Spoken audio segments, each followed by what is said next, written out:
Brought to you by the Every Dollar app. Start budgeting for free today.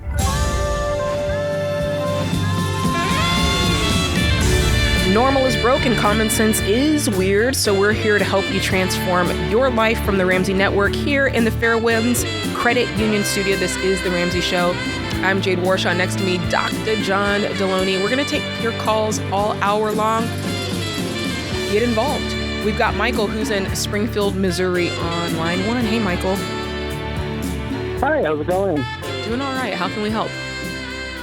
Right, so I am currently being offered a position in the company I work for that would require me to relocate to a much more expensive area.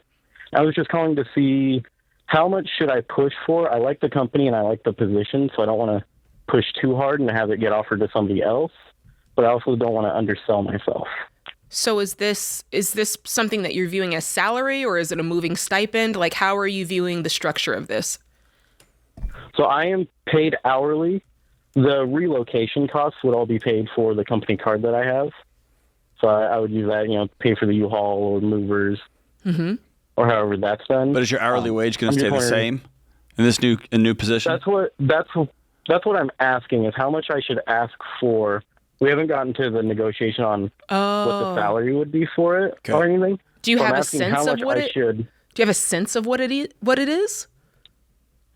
So right now I make $42 an hour. Okay. And I live pretty comfortably in Springfield.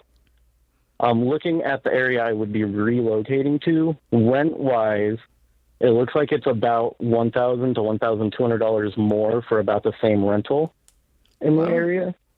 But that means groceries are going to be that much more expensive. Tires will be that much more expensive, right? There's websites with cost of living index that you can put in one zip code and it will compare it to another. I don't know them off the top of my head, but I've done it before. If you make this much money in this zip code, you'd need to make this much money in that zip code for it to be comparable. My bigger question is, what is it about this position? Because it sounds like you're about to cash in on a place where you like living and you make a great hourly, like a really great hourly wage. What is it about this position you're worried about somebody else taking if it's going to move you to a town where you don't know anybody? It's going to be expensive, and your overall life, this life you're building is going to be of less quality. So I really like the company I'm working for. Yeah. And this position would just move me up a level in this company. Okay. Kind of give me a quick boost in where I'm, ranking with the company. Okay. So would it be something area? Go ahead. Sorry. The area it's a very nice area, obviously, with cost of living. Where is it? You would expect it to be nice. It is Charleston, South Carolina. Okay. They have, from what I can see, they have really good schools there, but like I said, it is much more expensive. That's the only thing I'm really worried about with this. So if I take a quick look, and I would do this if I were you, I would just pull it up. Like, you could use a comparable, like what John said, or you could, look in Chat GPT and see. But just me doing the search for you, if I worked in Springfield, Missouri, and I was making $42 an hour, if I wanted to move to Charleston, the equivalent would be somewhere around $60 an hour. So you'd go from making $87 a year to maybe $133 a year. And for cost of living, that's what they're saying is equivalent. This is just one search. I'm not saying this is the be all end all. This is just me doing literally 30 seconds of research to try to see. And then from there on, I'd keep going down the rabbit hole and try to compare that a little bit further to see if you're on point or if you're way off. But that's the type of work that I'd be doing to try to figure out this number.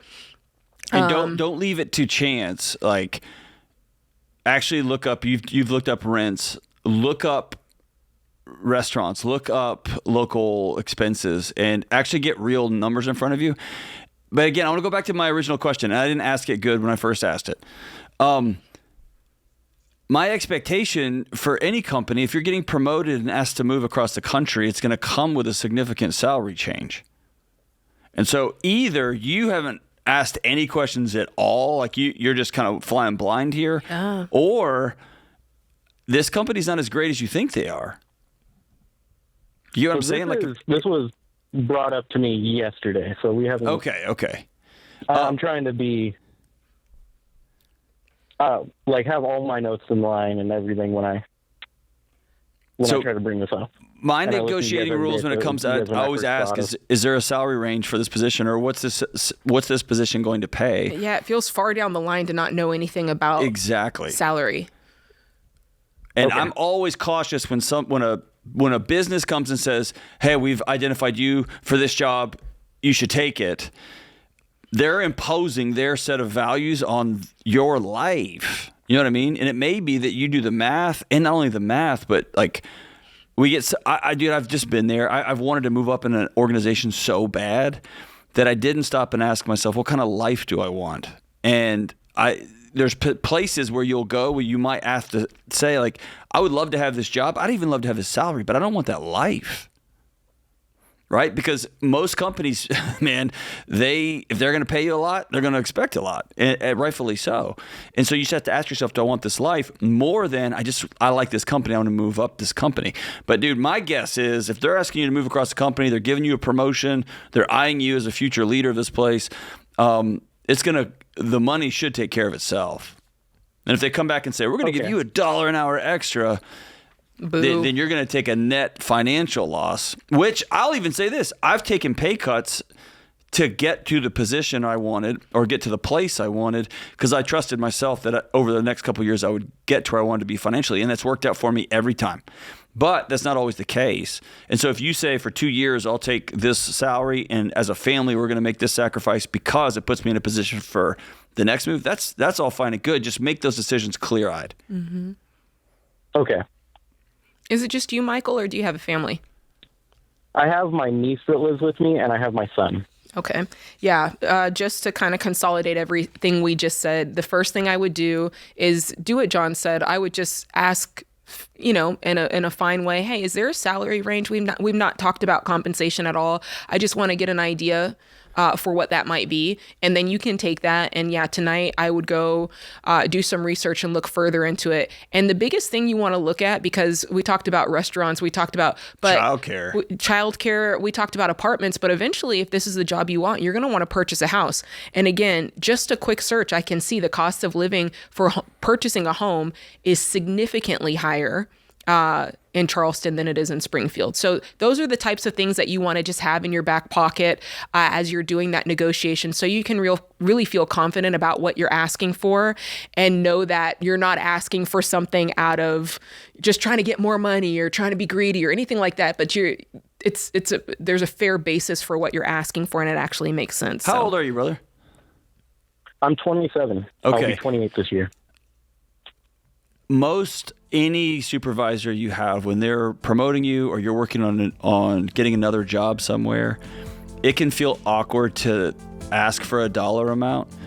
A good, respectable company, a good, respectable leader, a good, respectable businessman will know this is just business and we're making a deal here. And if somebody looks down on you because you think you're worth this much, now obviously you can be obnoxious and way out of range. Be way off, yeah. But if you say, hey, I've got 2 kids I'm taking care of, I'm a single dad, I'm handling this stuff, and this is what I would like, hold your head up high when you have that conversation. Be willing to take feedback, but don't go in there with your head down like, what are you going to give me? Be confident in asking for what you need and what you would like.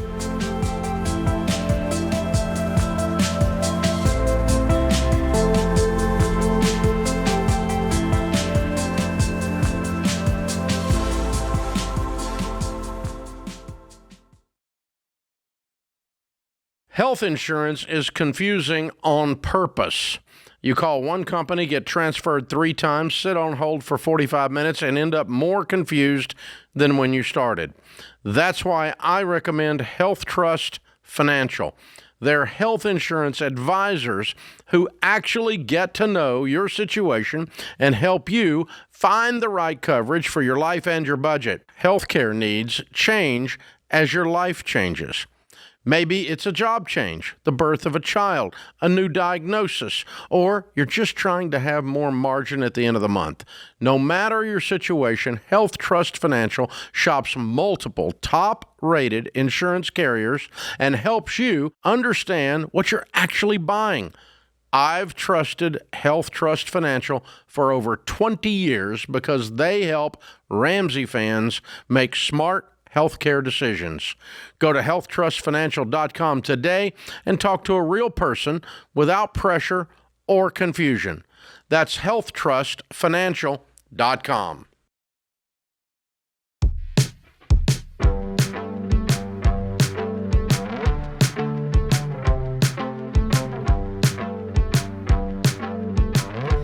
All right. Let's go to Kyle, who's in Lake City, Florida. Hi, Kyle. How can John and I help? Hey, I wanted to see if y'all could help me put together a plan to clear all of my debt and be on the road to passive income. I'd love that, but tell me more about the passive income part. You said passive income, dude. Come on. What do you mean by that?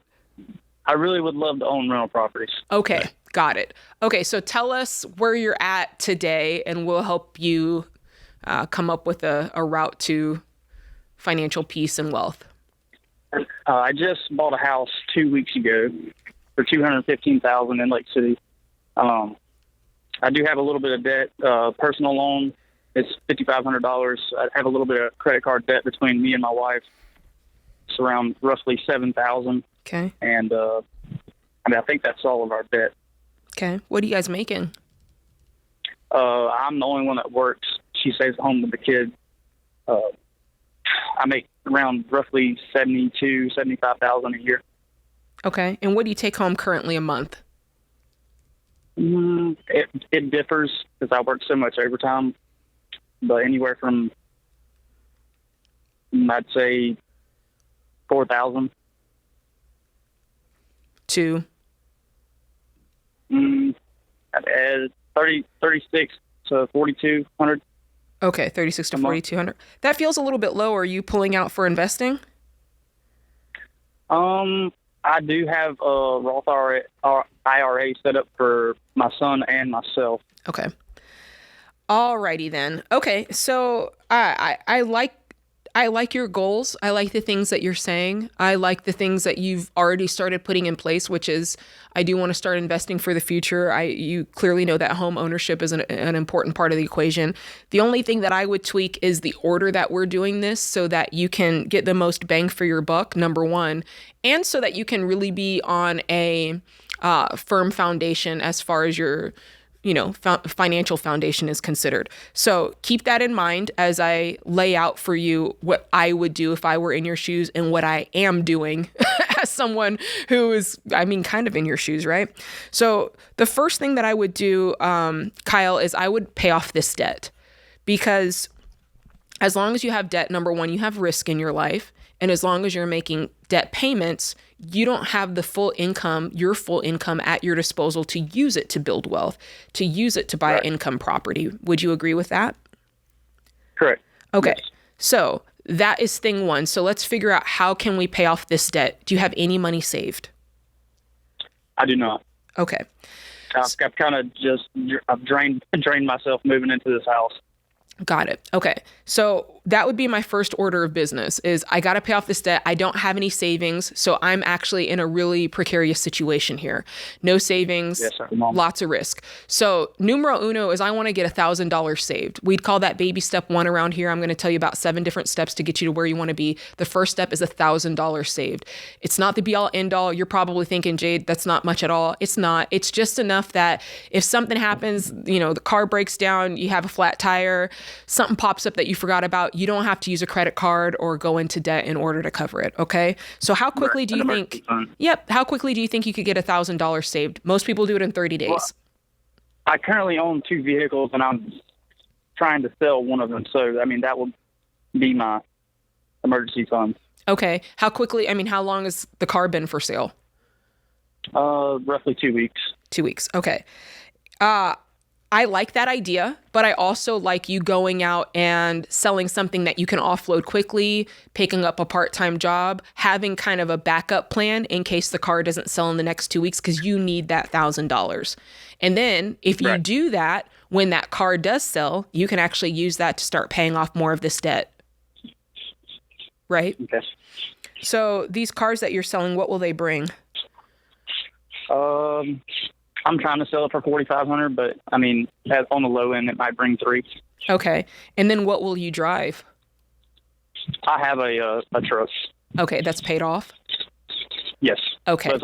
All of our vehicles are paid off. Okay, great. So offloading this vehicle, working extra, not only will you have baby step 1 saved, but now you can do baby step 2. You can start to pay off this debt, smallest to largest. So I think I heard you say $5,500 on a personal loan and $7,000 in credit cards. Is it just one credit card for $7,000 or is it multiples? No, there's 2 credit cards. Okay, so whatever is the smallest one, start with that one. You'll be able to knock it out, and maybe some of the next one when you sell this vehicle. But do you see what I'm getting at? Yes, snowball. Yep. And then once that's done, now we can go to baby step 3. Do you know what it is? No, man. Okay, 3 to 6 months of expenses. And what I mean by that, it's not 3 to 6 months of paychecks. It's 3 to 6 months of what it takes to keep your household operating. So you need to know that number. And if you don't know that, you'll figure it out when you do your every dollar budget. We'll make sure you have it before you get off the line. So those are your top 3 goals. And it's going to take you a couple of months to accomplish that. It's not going to take you all year. I think that you've got the money and you can go fast on this. But once you've got that, now we start the wealth building phase. Then we can start investing 15% into retirement. We can turn that nozzle back on, 15% of your gross income into retirement every single month. You can start with a Roth IRA. If you have access to a 401k through your employer, you can do that. And then at the same time, you can put a little aside for your kids' college. And if you have extra money to throw out the mortgage, you can do that. And that's how we're building wealth. All of those things, making sure we have savings, which is basically insurance against debt, right? Having that 3 to 6 months, making sure that we're investing in retirement so that when the day comes and we are not able to work anymore, there's money. Making sure that we're utilizing the forced savings account, which is the equity in our home, right? And then finally, after that, now we can start saving up to pay cash for real estate, which is the only way, John, that we would suggest buying real estate around here. Listen, brother, like the words passive income, they just give me hemorrhoids now, dude, because it's not real.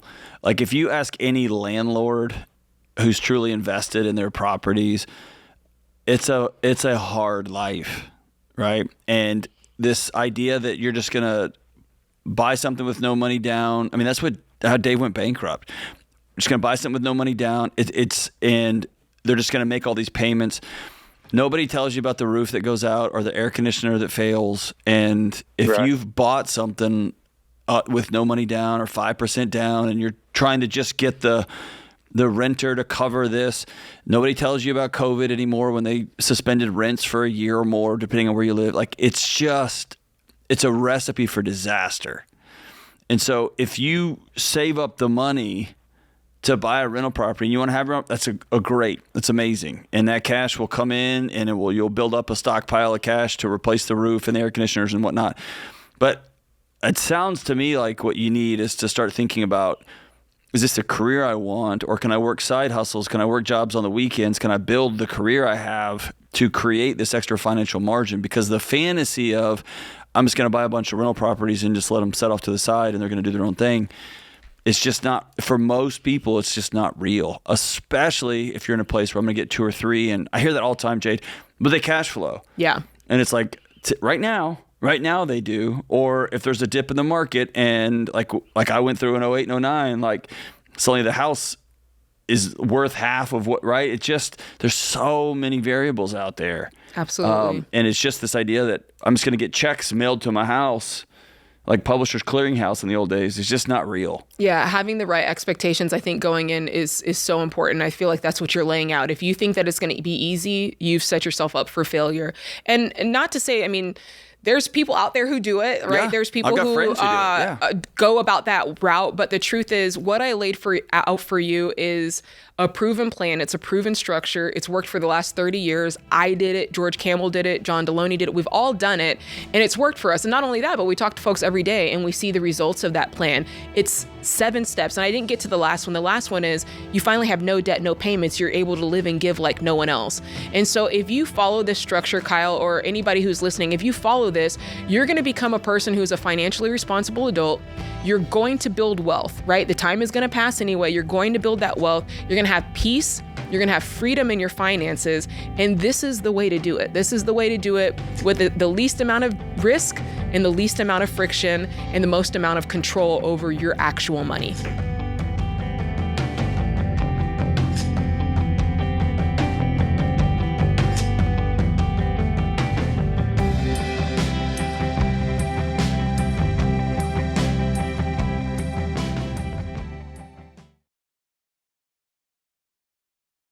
I've met plenty of people over the years who had a product that they wanted to sell, a side hustle that they wanted to start, or a business idea they couldn't stop thinking about. But they never took the first step because getting started felt complicated. Shopify makes it much easier. You can build a professional-looking online store in no time flat with everything you need already built in. Then when customers are ready to buy, Shopify Checkout helps more of them actually complete the purchase. That's important because abandoned carts don't make you money.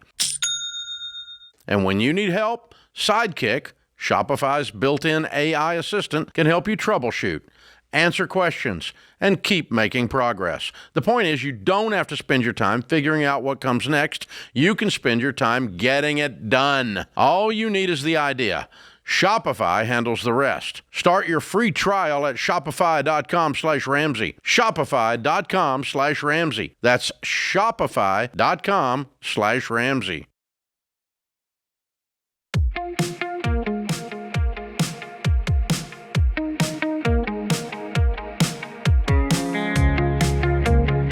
All right, John, let's get into it, because what some people don't realize is that wills are so important. If you don't have a will, you better get one, because here's some of the information that people don't realize about wills. They're not about your age or how much stuff you have. That is the number one thing that people say to me. I don't need a will. I don't have that much stuff. Or I don't need a will. I'm not old. Guys, if you're an adult with people you love, if you have kids, if you have pets, if you have anything that you want handled a certain way, you need a will. It gives your family clear direction when they need it the most. So if you're ready to create one, I want you to go to mamabearlegal.com. That's where I made my will with Sam Warshaw. And if you're a person who's like, hey, Jade, I don't know if I need a will, I'm just not really sure where to start, I want you to text the word quiz to the number 33789. Okay? Text quiz to 33789, and we'll help you figure out which option fits your situation. And I want to speak to this. What you just said a second ago, like, I don't have that much stuff. Just imagine you're 21 and you're in your first apartment and you have a guitar that you like. And even if you thought, I'm going to give my guitar to my buddy. Well, if I die, I'm giving it to my buddy. Cool. But I want you to understand, if something was to happen to you, get in a car, something god-awful happens, right? And your mom goes up to the apartment and says, I want to get in there and get my daughter's clothes or my son's clothes. Thank you, They're John. going to say no. You don't have the legal right to this stuff. We got to give it to the state, and then your family has to go fight the state for that photo of your grandparents. It's as simple as getting online with Mama Bear Wills. Again, when we moved from Texas to Tennessee, that's what I went to Mama Bear Wills and made a will just until I got covered, until I got here and could sit down with an estate person. But so this is something that Jade has used, is what I've used. But it's something that simple. It doesn't cost hardly anything. And you can so that your mom can walk up, your dad can walk up and get your stuff. And if you've got kids, you got pets, God help you, dude. Man, you got to have protection for your family. It's just a way of saying I love you when you can't say it yourself anymore. And go get a will. There's no reason to not have a will. I agree. I'm so glad you said that, because it's so true. I said it in the little read here, but it's true. That's the number one thing, is people say, I don't have anything that's important. And if you just stop and think about the people who are important to you, that's the exercise. That's it. Think about the people who are important to you and how much you value little things, a cookbook, a piece of jewelry, that pair of shoes, like whatever it is, there are things that you value about other people. It's the little things. I can tell you, and I know you feel this, it's the little things that when you receive them, you're like, oh, I love it. Or maybe it's not stuff. Maybe it's not even a piece of jewelry.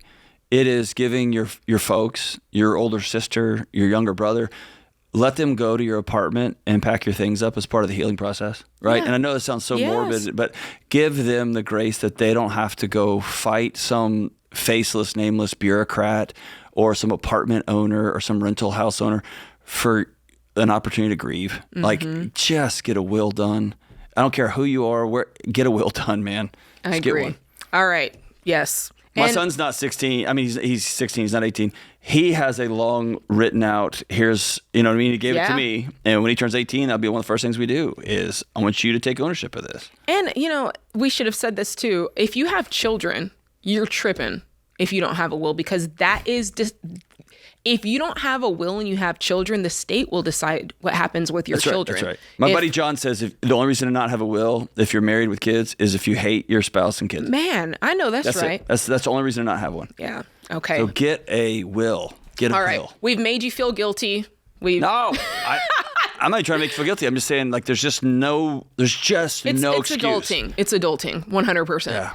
All right. Let's go to the phone lines where we have Madison in Denver, Colorado. Hey, Madison. How can we help? Hi, guys. Thank you so much for taking my call. I'm a longtime listener and big fan. Thanks for calling. What's up? So I am wondering if my husband and I are morally obligated to give his sister $5,000 to pay a retainer for a lawyer. Why would you be morally obligated to pay someone else's legal fees, Madison?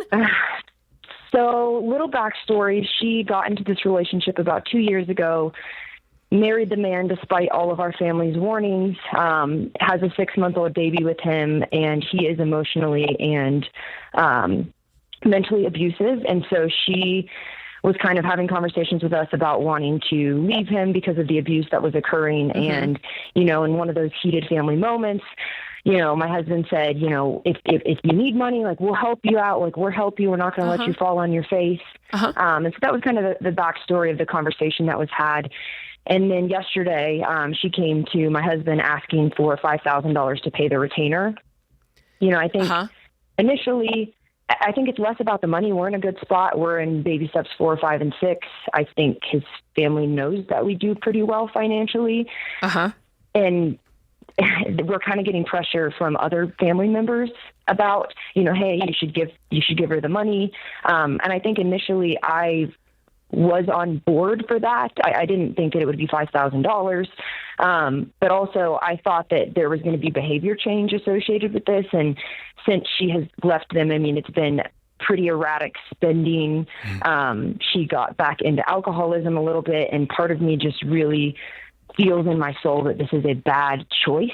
Okay. And I was going to say that, and this is no gotcha by any means, but when the way you laid out the question, let me know that you already didn't want to do it, because no one frames up giving as a moral obligation if they already kind of know it's not a moral obligation. So when you said that, I was like, she doesn't want to give this money. She's got a good reason. I already knew that you were going to get to that. I think it's not a moral obligation for you to do this. The question is, do you want to do this? That's question one. Do you want to do this? Is this a need that you feel like you want to meet? I think is the question that I'd ask.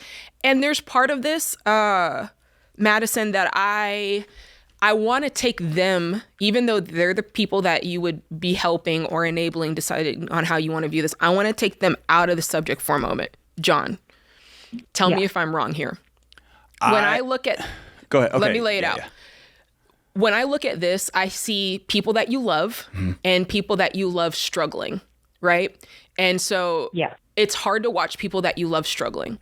So part of the question you have to ask yourself is it going to be harder for me to watch them struggle and go to sleep every night knowing, man, they're struggling. Maybe I should have helped. Maybe I shouldn't have helped. Is that going to be more of a soul tax on you? Or is it going to be more of a soul tax to be like, I can help in some way. Let's decide what that helpful way is and put a boundary around it and be wise there. And then will I sleep better at night if I do that thing? And then I'm not watching them struggle in the same way. That's kind of what I go through in my mind. And I think that could be a helpful way to think through it for you and kind of remove them and their drama from the situation for a moment. And I'll add some complexity. Is that cool, Madison? Because I know this is already a simple enough issue in your home, right? To me, there's two separate issues going on here. And I'd have to think through I'd have to go down a rabbit hole and get all morose and like sit in my room with my light, like my dark lamps, and think about this, like the word moral obligation. Okay. I tend my impulse here. So just take this as for what it is. My bias, my gut instinct here. This has nothing to do with her. And this has everything to do with, I think all of us have a moral obligation to help kids. Yeah. Okay. So my first impulse is forget this adult who's misbehaving, who we told her don't get with this guy, because that's clouding this whole issue. Right now you got a kid. Yeah. Your niece or nephew is in an abusive household, and I'm coming guns a-blazing for the kid. Right? Yeah. And so like I'd have to sit down and say, is that moral? This who knows? But that's separate from the money. I'd feel an obligation about getting involved there. Now, the second thing that seems like it's clouding it is, I'm going to be crass, okay? I'm just going to say it, and I might overstate my case a little bit. You don't like her. Right. You don't like his dysfunctional family telling you what to do. You don't like that suddenly you want to do something nice and now it's on you.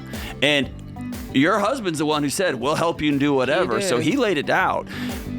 If this was me in my house, I would not write her one penny. I would maybe commit to paying the attorney fee directly. Yes. So good, John. And I'm not going to borrow any money. She's not going to owe anything back, but I'm going to have some stipulations on the safety of this kid. And if I'm going to get involved that way.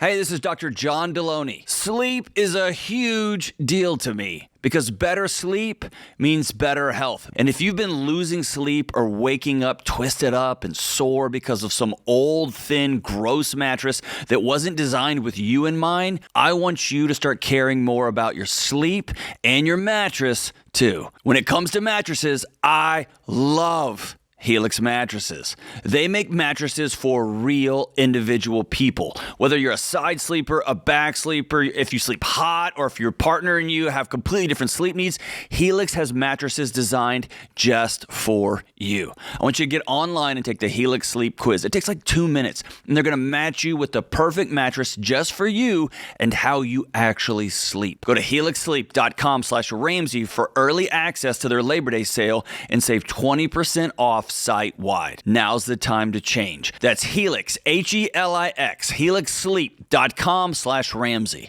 With Helix, better sleep starts right now.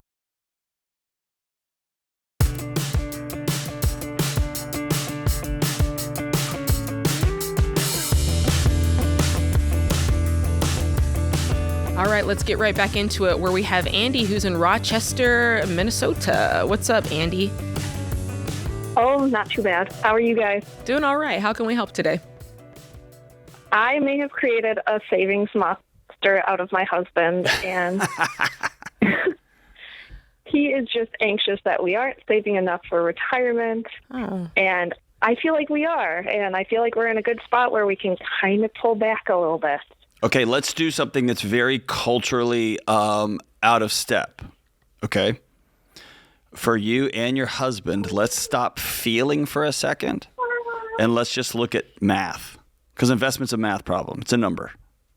Yep. So when you say, I feel like we have enough, and he says, I feel like we don't have enough, you're always going to be at an impasse because you're expecting your bodies to solve a problem they weren't designed to solve. What's the math y'all are dealing with right now?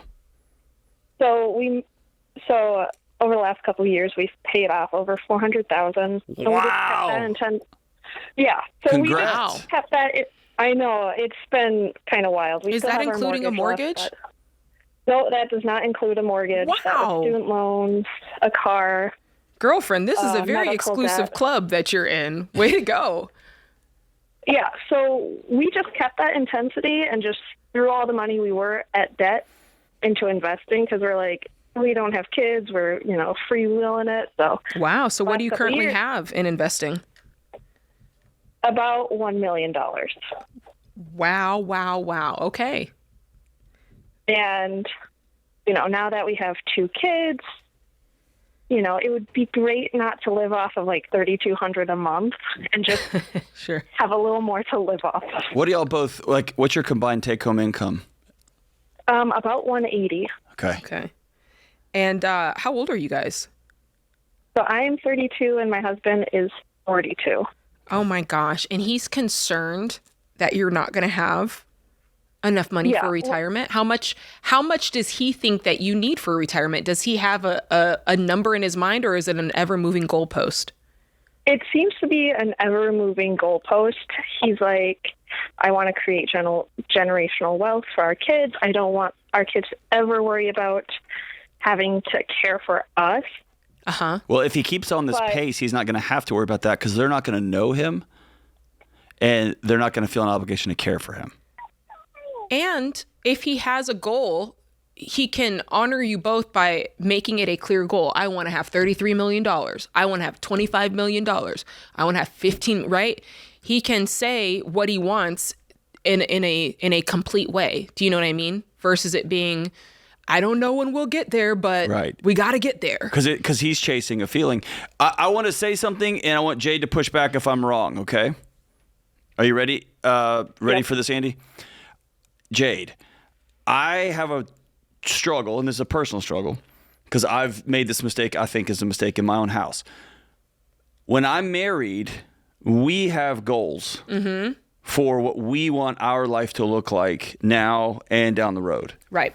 I don't get to have my own investing goal that I drag my wife behind the back of my truck with, right? Yes. And vice versa. She can't have, I have a goal to spend this much money every month, regardless of what's down the road. You got to meet in the middle somewhere. There you go. At some point. So Andy, he has a goal for what he wants the future to look like, which is an imaginary goal, right? It's based on a gut feeling.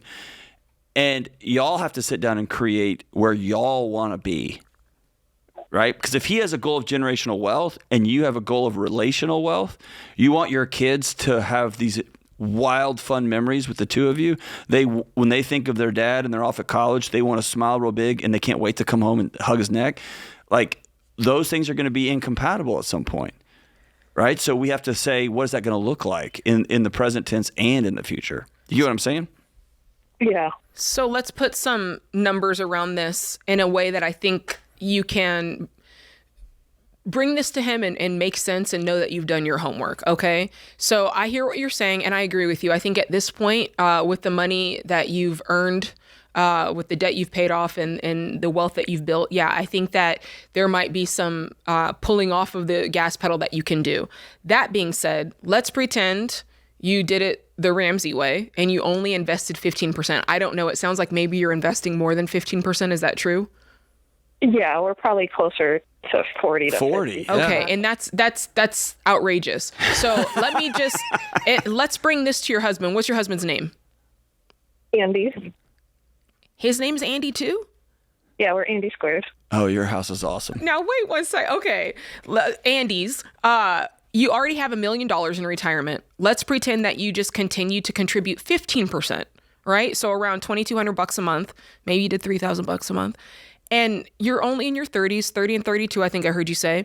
So let's say at the age of retirement, let's say you let this grow until age 60, 62. Do you understand that that's $33 million? I know, I have ran the numbers, but I feel like he needs to hear it from someone other than me. Have you shown it to him on it? Have you shown him? I have. He's like...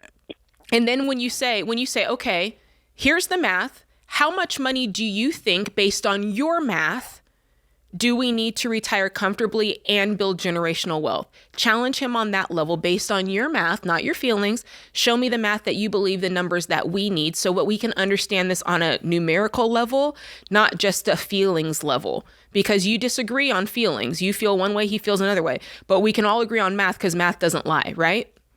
Yeah. So that's what I would do. And then I would kind of be a little strong on, I believe that 33 million is enough. That's pretty generational. I think that's pretty generational. And if you want to build it out further and say, if at this age, this is assuming we don't make any more money, you can go more into the depths if you want to. But I also think there's something else here, Andy. Tell me if I'm reading between the lines here, okay? And I'm happy to be wrong. There's also a part of this, you miss your husband. Yeah, I mean, he works so hard, and we do have a lot of fun, and, his job allows us to travel the country, but it's like... Those are work trips. Those are work trips. Well, we actually go with him. His work pays for us to go with him. But he's working. It's not a family vacation. And so what I'm saying is, at some point, you need to sit down and say, I feel like an accessory to the life that you want to live. We get to go along on the trips, and while you're working, me and the kids we're forming like parallel lives. You know what I'm saying? Yeah. And that's the conversation beneath the dollar amount. I miss you. I want to build something with you. I don't want to be along for the ride of whatever it is you're building and doing. Yeah. And by the way, we're talking $30 million. If that's not enough, then I may as well give up today. And none of this is, hear me say it, none of this is shade on him. I totally get it. Like, he wants to work hard. He's scared to death. He's reading every headline in the world saying that it's all coming down. I get that he's just trying to go do what he can control, which is, I'm going to make as much money as I can. I totally get that impulse. But the conversations, it's a math problem, and y'all are going to be more than fine, barring some wild incident. And if there is some wild incident, you know what? We'll deal with that then.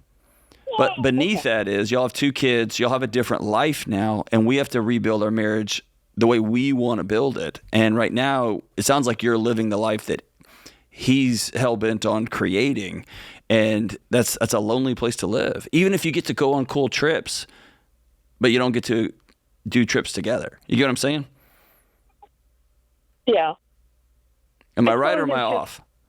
No, I think you're right. I think he's just so anxious because both of his parents have literally nothing, and we're also supporting them in their retirement, and it's, he just doesn't ever want to put our kids in that position. It hasn't taken anything away from, it sounds like, being able to help them hasn't taken away from your ability to invest 40% every month. Yeah. I think you guys I think there is a strong difference between what's happening in reality and what it feels like. And I think you guys need to spend a lot of time looking at, John, I feel like I'm taking your content here, but looking at the facts. Just look at facts, yeah. And a definition of anxiety is, I'm going to go to the future and find potential problems and drag those problems into the present and try to solve them. You can't. Y'all have done such an amazing job. Keep saving, keep being generous, but also live and enjoy your lives. And feel content for once. You can never feel content if you don't have a clear picture That's right. of what success looks like.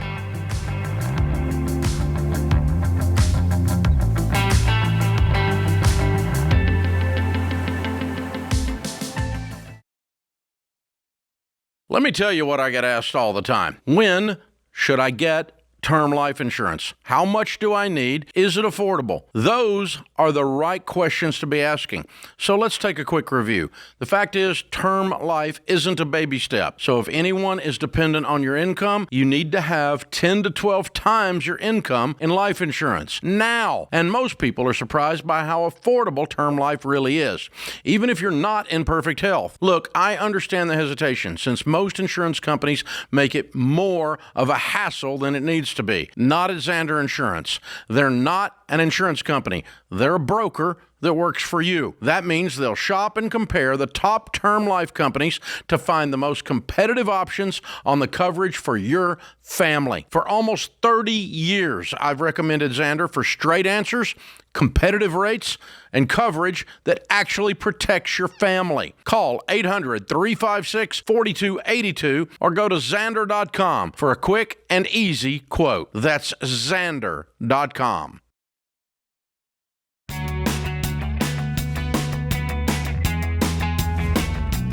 All right, guys, welcome back to the Ramsey Show. We're here in the Fair Ones Credit Union studio, continuing to take your calls. We've got Jessica on the line from Dallas, Texas. What's up, Jessica? Jessica, you there? Hi, can you hear me? Yeah. Yeah. What's up? Hey, Jade and John. Thanks so much for taking my call. What's I appreciate up? it.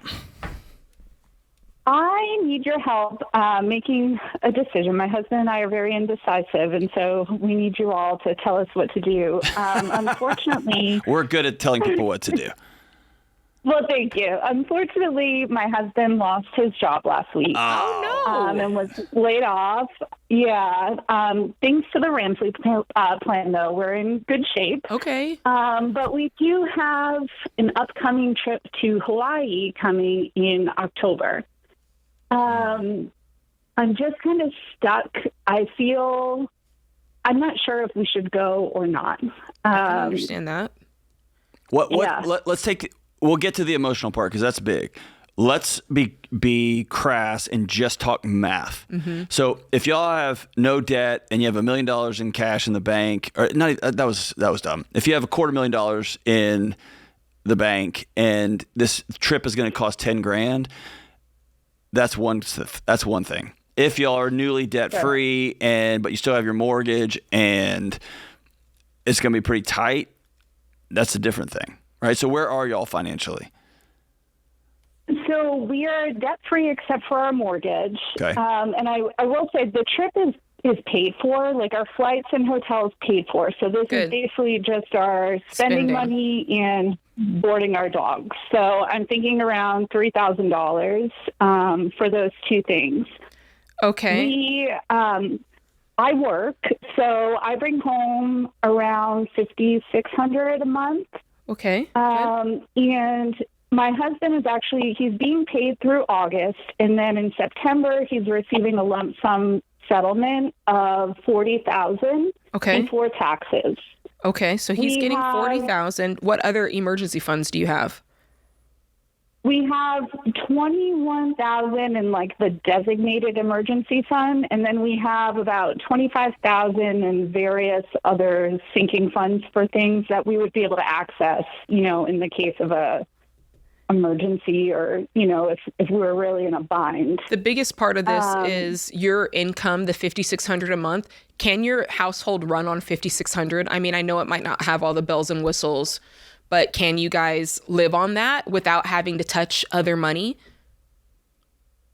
I mean, if we went back to how we lived in baby step 2, well, that's what I mean by not all the bells and whistles.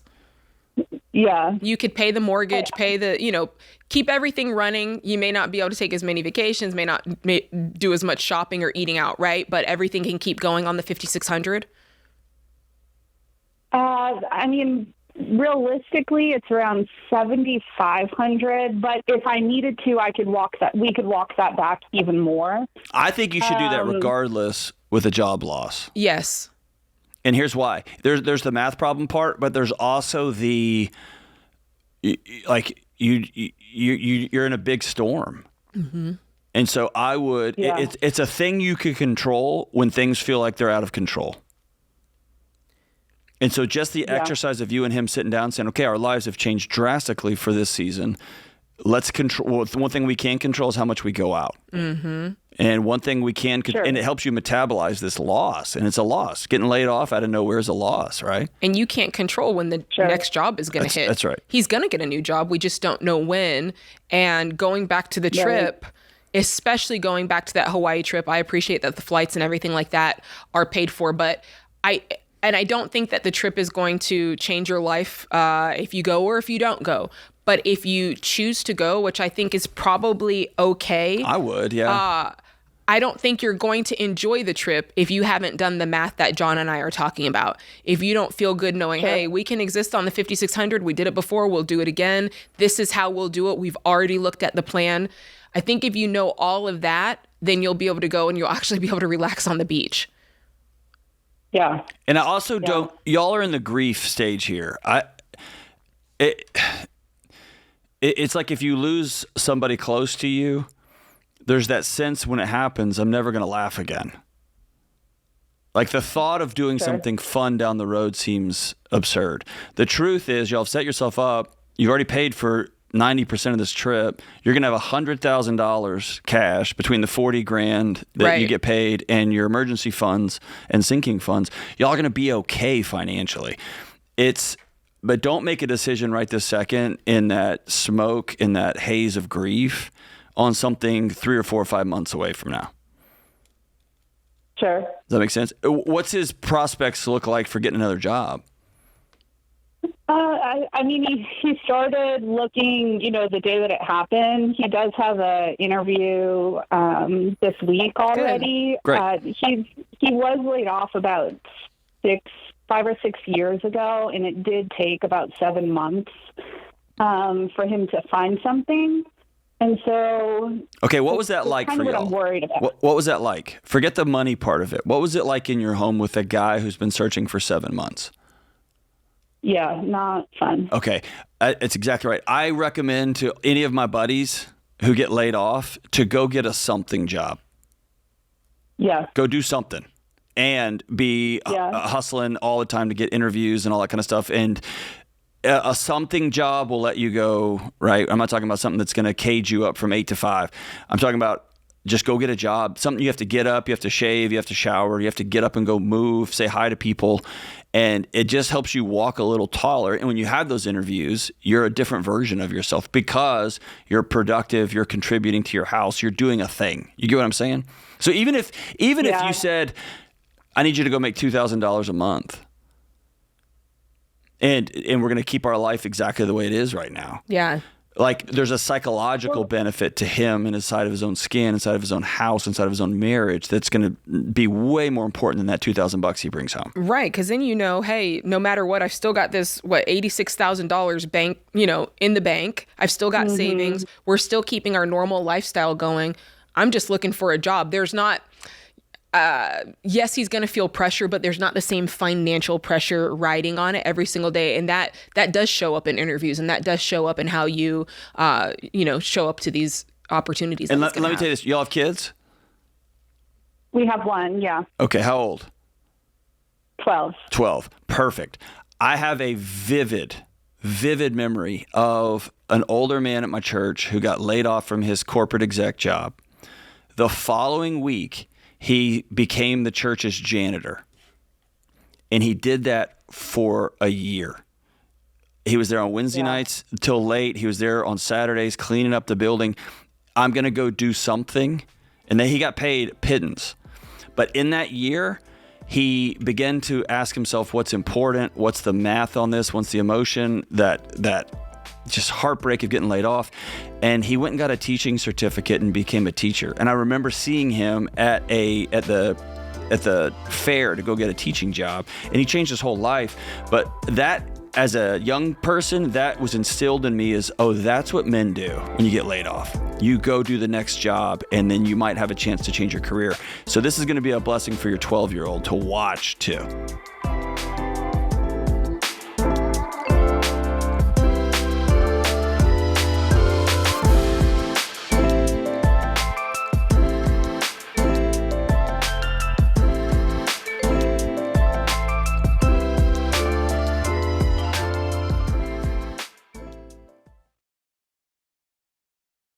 Back to school time means you're depending on your vehicles more than ever. Whether you're driving kids to school, helping one move into a dorm, or just managing a busy fall schedule, the last thing you need is your car to break down and throw your plans off track. That's why I recommend Christian Brothers Automotive. One of the smartest things you can do is stay ahead of potential car problems before they become expensive repairs. And Christian Brothers makes that easier with their digital vehicle inspection. You see exactly what their technicians see, so you're not left guessing about what's wrong or wondering whether the repairs are actually needed. You get honest recommendations and the information you need to make a wise decision. And every repair is backed by their nice difference warranty, 3 years or 36,000 miles, whichever benefits you more. Help your vehicle last longer. Schedule your service today and get 10% off your visit at cbac.com/Ramsey. That's cbac.com/Ramsey. 10% off up to a $250 value. See store for details.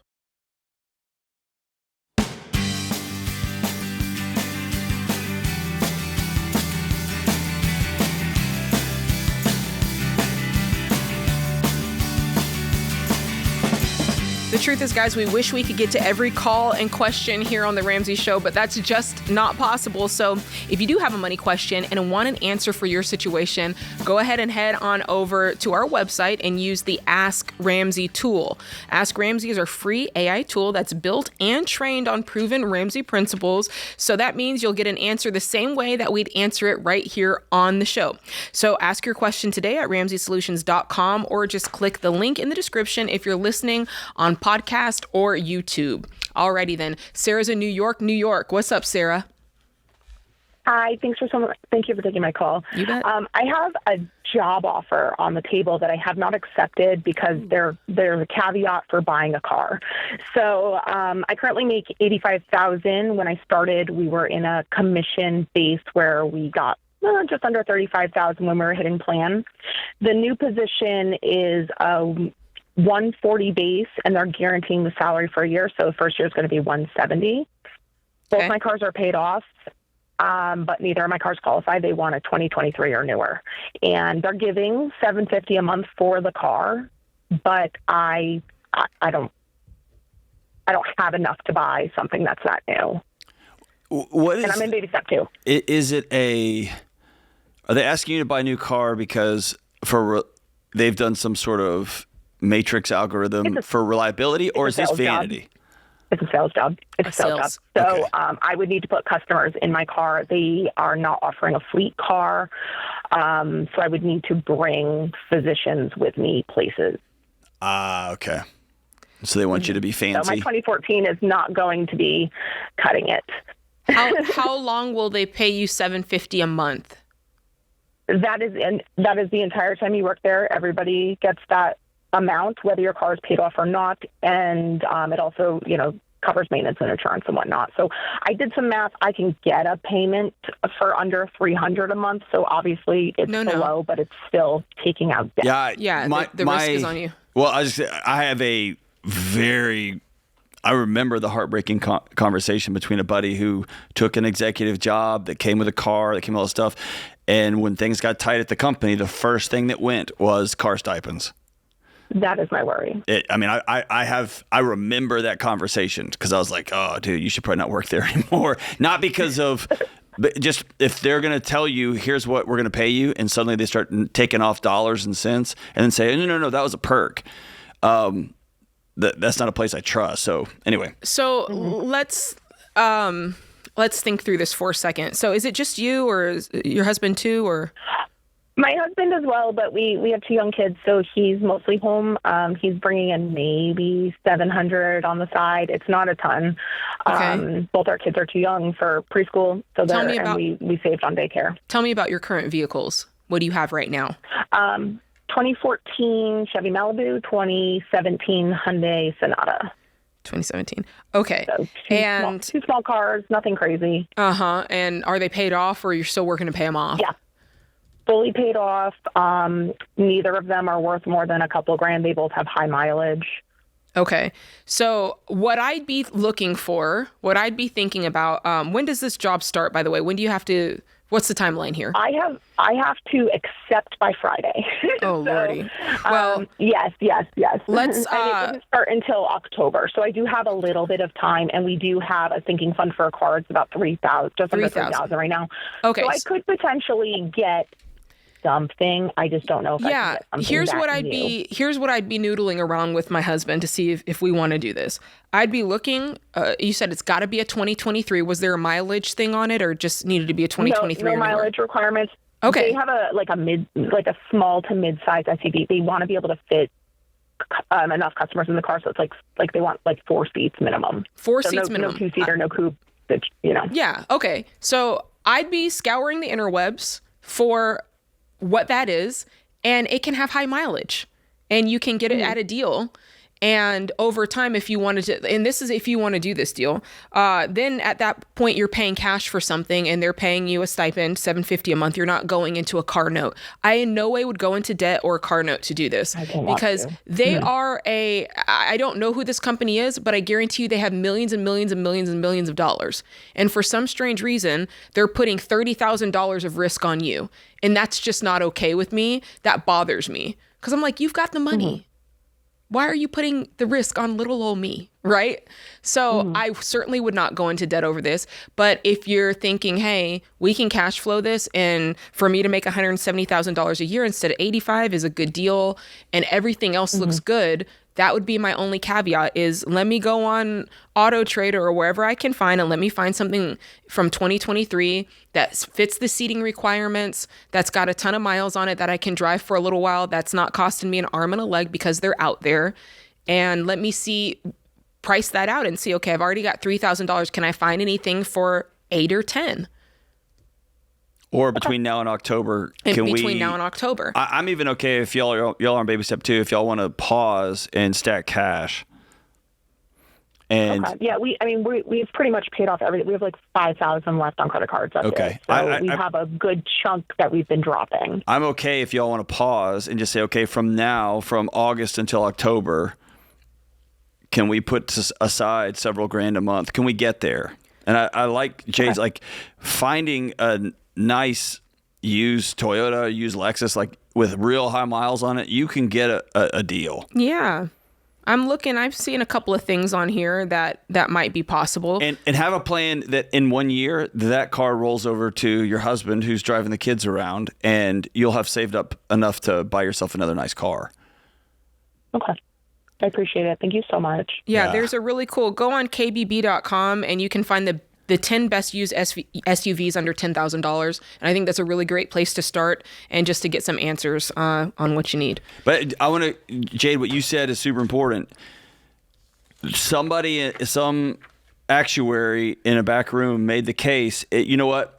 Let's make them hold the note. Let's make them hold the depreciating asset. Mm-hmm. It's better for us to make them go buy their own tools, and we'll give them this much dollar amount because we don't want to deal with it. Yeah. And anytime somebody says that, fine, they get to do that. But what they're saying is you deal with it. And you got to look out for you because they're looking out for their best interest. That's right. That's so right. You get to look out for your best interest. And in this case, certainly not taking on the debt. Yeah. My goodness gracious. I do believe if you took October as the start date mm-hmm. and two people, you and your husband, got in a room and just decided what must be true for us to come up with this dollar amount by here. Y'all can figure that out. Yeah. Yeah. Whether that's we got to call Aunt May to come over and watch the kids because I'm going to up my work hours. He's going to work up his hours. We're going to just go bananas between now and October. We're going to go baby step 2, lightning. I don't know. I'm just making something up. But like take debt off the table because I think everybody on the planet would say that's a good deal. It's not that big of a deal. Plus, I'm going to get a stipend. I'm not going to think about it. But man, I cannot get that experience out of my head. No, I think what you're saying is right. And I do think that sometimes when folks are on baby step 2, they get tunnel vision on being on baby step 2 and I can't do anything else but pay off debt. But the truth is, if you're going through a job switch, that is a bit of a storm mode situation where we would say, hey, this is a major life change. You're relocating, you're changing your job. That is a time that we would tell you to pause the baby steps anyway to get your life. You know what I'm saying? Yeah. And so this makes sense. There are times, let me pull up another example. Obviously, when we talk about paying off debt, we're like, do the debt snowball method, right? List them smallest to largest. But we also say, hey, if you can get out of your car and if you can sell your vehicle today, that might not be the smallest debt, but if you can sell it to get right side up, right? So there's times where you need to look at it more critically. More nuance and creatively, and go, okay, what is it that I'm actually trying to do here? I'm trying to pay off debt. It is a good deal for her to take a job for $170,000 when she's currently making $85,000. Correct. So if that means we have to pause for a second in order to get the dadgum job, mm-hmm. that makes sense. Right. So that's just, I don't know. Sometimes I feel like we can get a little forest for the trees. What's that analogy? Yeah. We start staring at the trees when it's the forest. Yeah. Yeah. So there's nothing. You're not doing the wrong thing by pausing the baby steps temporarily so that you can get this car so that you can get the job. Get the job.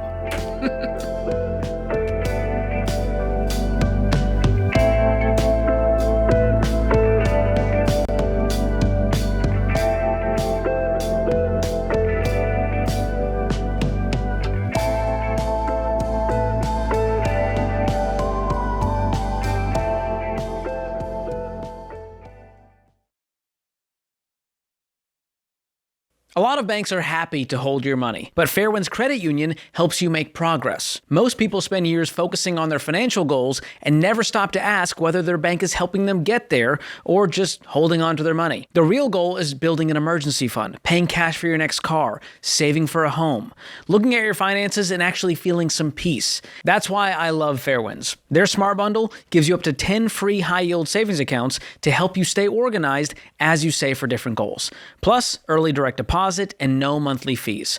And you get support from real people who want to help you win with money. You can even get the Ramsey Debt is Normal, Be Weird debit card, which is linked to your free Fairwind Spend Smart checking account to tell the world you think differently about money. So look, if you're working the baby steps, your bank should be helping you move toward financial freedom, not just park your cash. Go to fairwinds.org/Ramsey to open your smart bundle and start making progress today. That's fairwinds.org/Ramsey. Insured by the NCUA.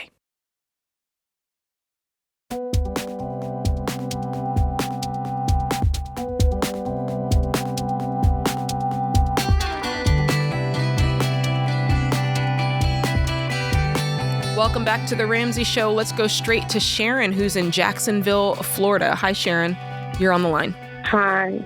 I have a really interesting question. I am going through a divorce after a long time, 26 years, and I'll be walking away with having to pay the equity that's in our home of $375,000.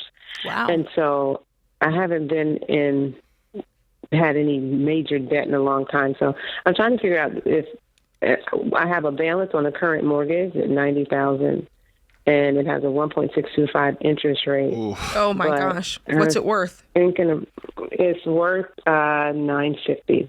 Oh, okay.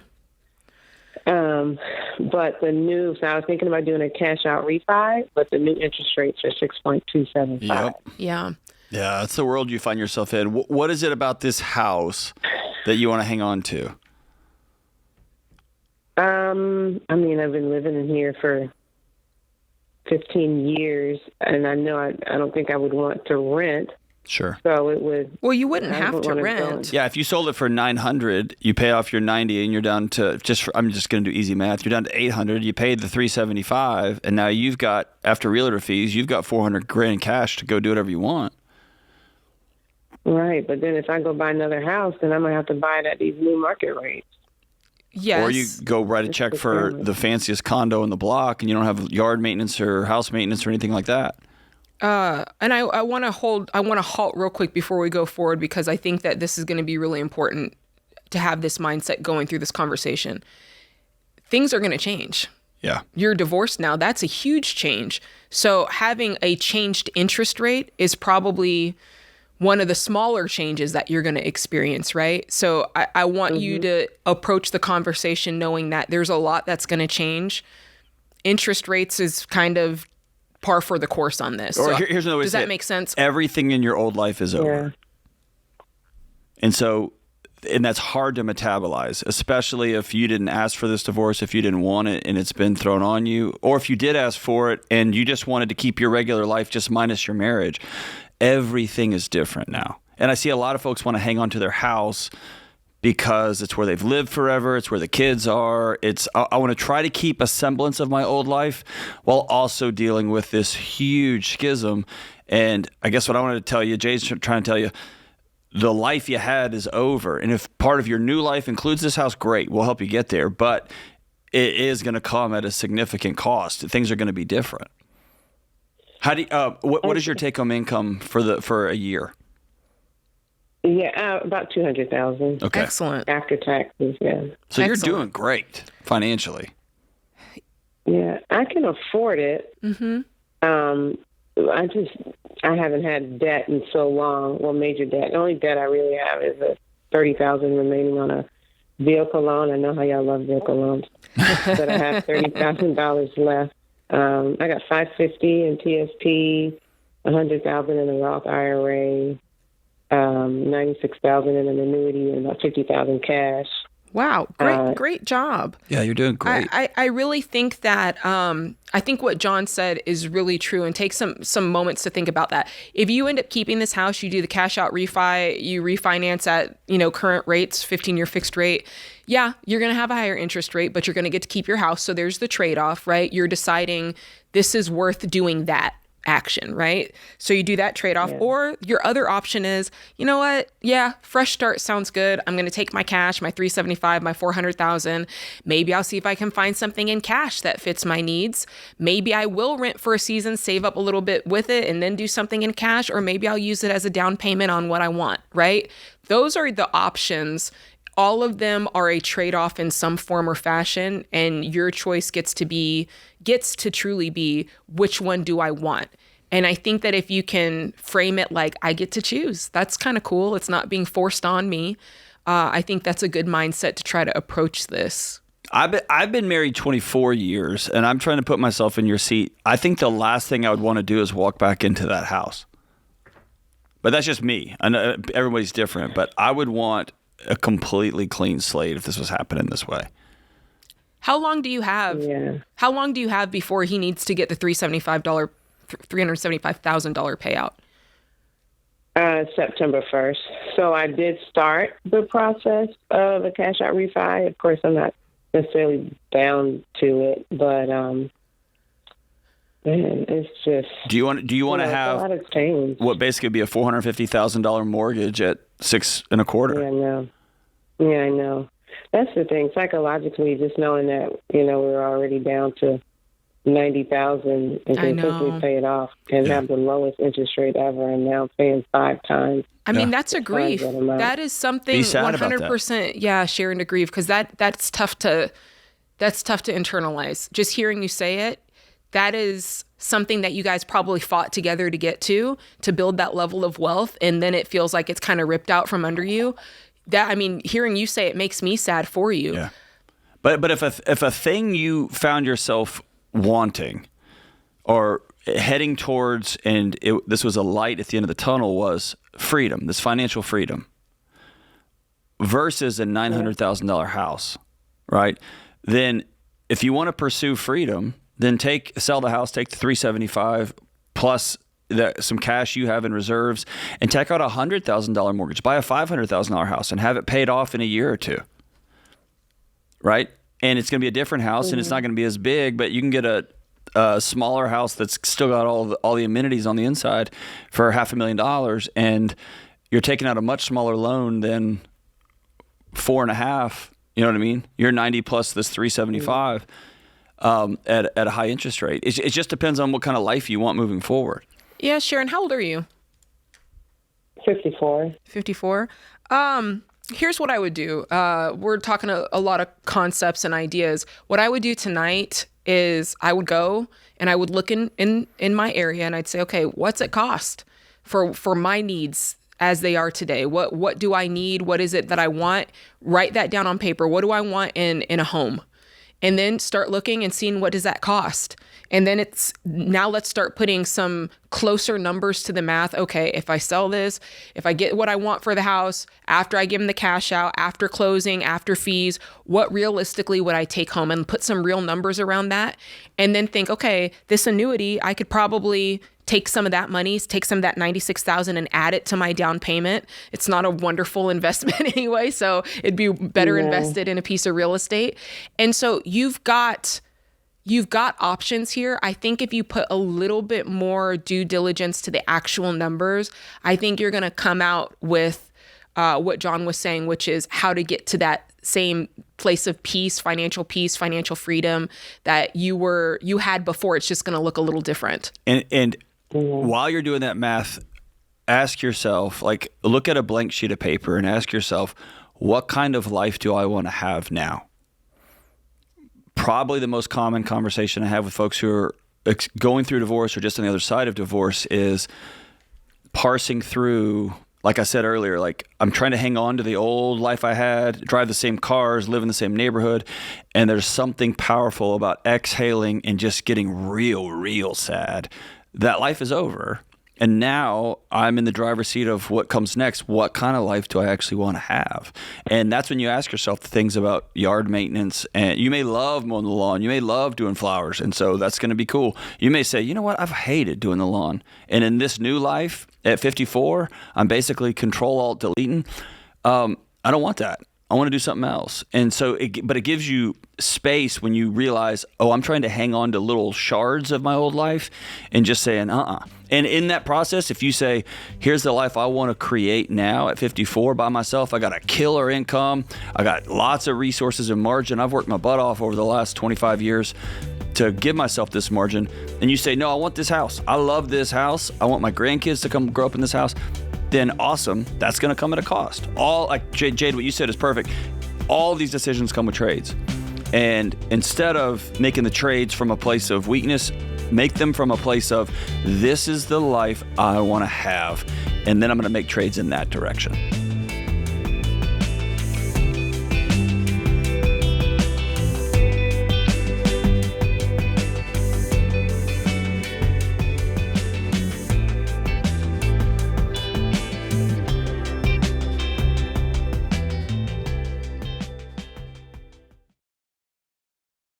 As your business grows, everything becomes more complex. There was a time when Ramsey Solutions had too many disconnected systems and not enough visibility across the business. We wasted too much time chasing information instead of making decisions. That's why we got NetSuite. NetSuite brings your financials, inventory, CRM, and more together in one place. More than 44,000 businesses run on NetSuite, including Ramsey. And now they're taking the next step with NetSuite Next, making it easier to put AI to work across your entire business. NetSuite Next helps you make the most of your time, automating routine work like forecasting demand and following up on overdue accounts. With NetSuite Next, AI is built into everything you do, so you can ask it questions just like when you're talking to a member of your team. And right now, you can try NetSuite Next for free. If your revenue is at least 7 figures, go to netsuite.ai/Ramsey. That's netsuite.ai/Ramsey.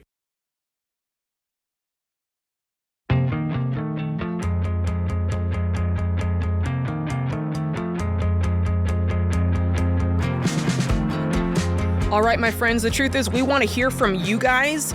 So go ahead and jump in the comments. If you watch the show on YouTube or on Spotify, jump in the comments and let us know what you're thinking about, what connected you to the show, what connected to you about today's show. Why can't I talk today, John?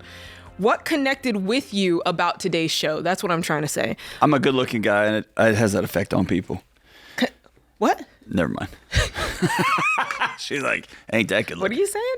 No, I know what you're talking about. Okay, yeah, get in the comments. We want to hear, but don't be mean. I see what some of y'all are writing in these comments. I'm not going to name any names, but I know who the trolls are. Just letting you know. Okay, let's go to Caleb, who's in St. Louis, Missouri. What's up, Caleb? Hey, good morning or good afternoon, guys. It's a pleasure being on the show. I'll get right to my point. I make $95,000 a year. I'm working 13, 14, 15, sometimes hours a day to try and get my family out of $60,000 of debt. That's credit cards and just poor management on my part. And my wife and I are about to expect our 6th child, and we're want to have 7 total. Holy smokes! Wow. Yeah. Okay. Yeah, backstory, 10 years ago, I was single, and a guy who I knew from my church called me and said, hey, I got this daughter. I think you guys would hit it off, and I want you guys to marry and have a bunch of kids. And 10 years later, here we are. So my question for you guys is, I'm trying to knock out my debt so I can start building my wealth. And my question is, can I and my wife, by the time we're retired, I'm 40, she's 32, be millionaires following your principles? I want to knock it out of the park like Albert Pujols hit one off of Brad Lidge. John will know what I'm talking about that. Why you Who gotta are bring that? these Hey, people? why you got to bring that up? Why have to talk about that? Oh, because you're from St. Louis. I'm from St. Louis, man. Come on. I hope that felt Houston good. Astros. I Cardinals, remember that Astros, home yeah. run, and that ball hasn't landed yet. He hit that ball so far. Golly. And it's okay to admit, did you cry that day? Did that happen? All right, let's get to. No, you can't be a millionaire. You've ruined it. Conversation over. I'm just kidding. I'm totally kidding. Okay, so let's run it back a little bit. So just to make sure I heard you right, $95,000 a year is what you're making. Obviously, your wife is home with these beautiful babies, and you've got $60,000 in debt. Have you done the calculation? When are you going to be debt free based on today's numbers? So I was dead. First of this year. Oh, I'm sorry. Can you hear me, guys? Yep. First of this year? Yeah, the first this year I was at $60K. I'm down now to $25,000 in debt. I'm hoping to knock it out by Christmas. Oh, So- you're already down to $25,000. Okay, so Congrats, Christmas man. Day. Wow, Christmas Day, you're done. I love that for you. And then how long do you think it'll take you to save up 3 to 6 months? How much is 3 to 6 months for you? Oh, yes. 20K. no, So Caleb. Get somewhere where we can hear you clearly. There you go. Now you're back.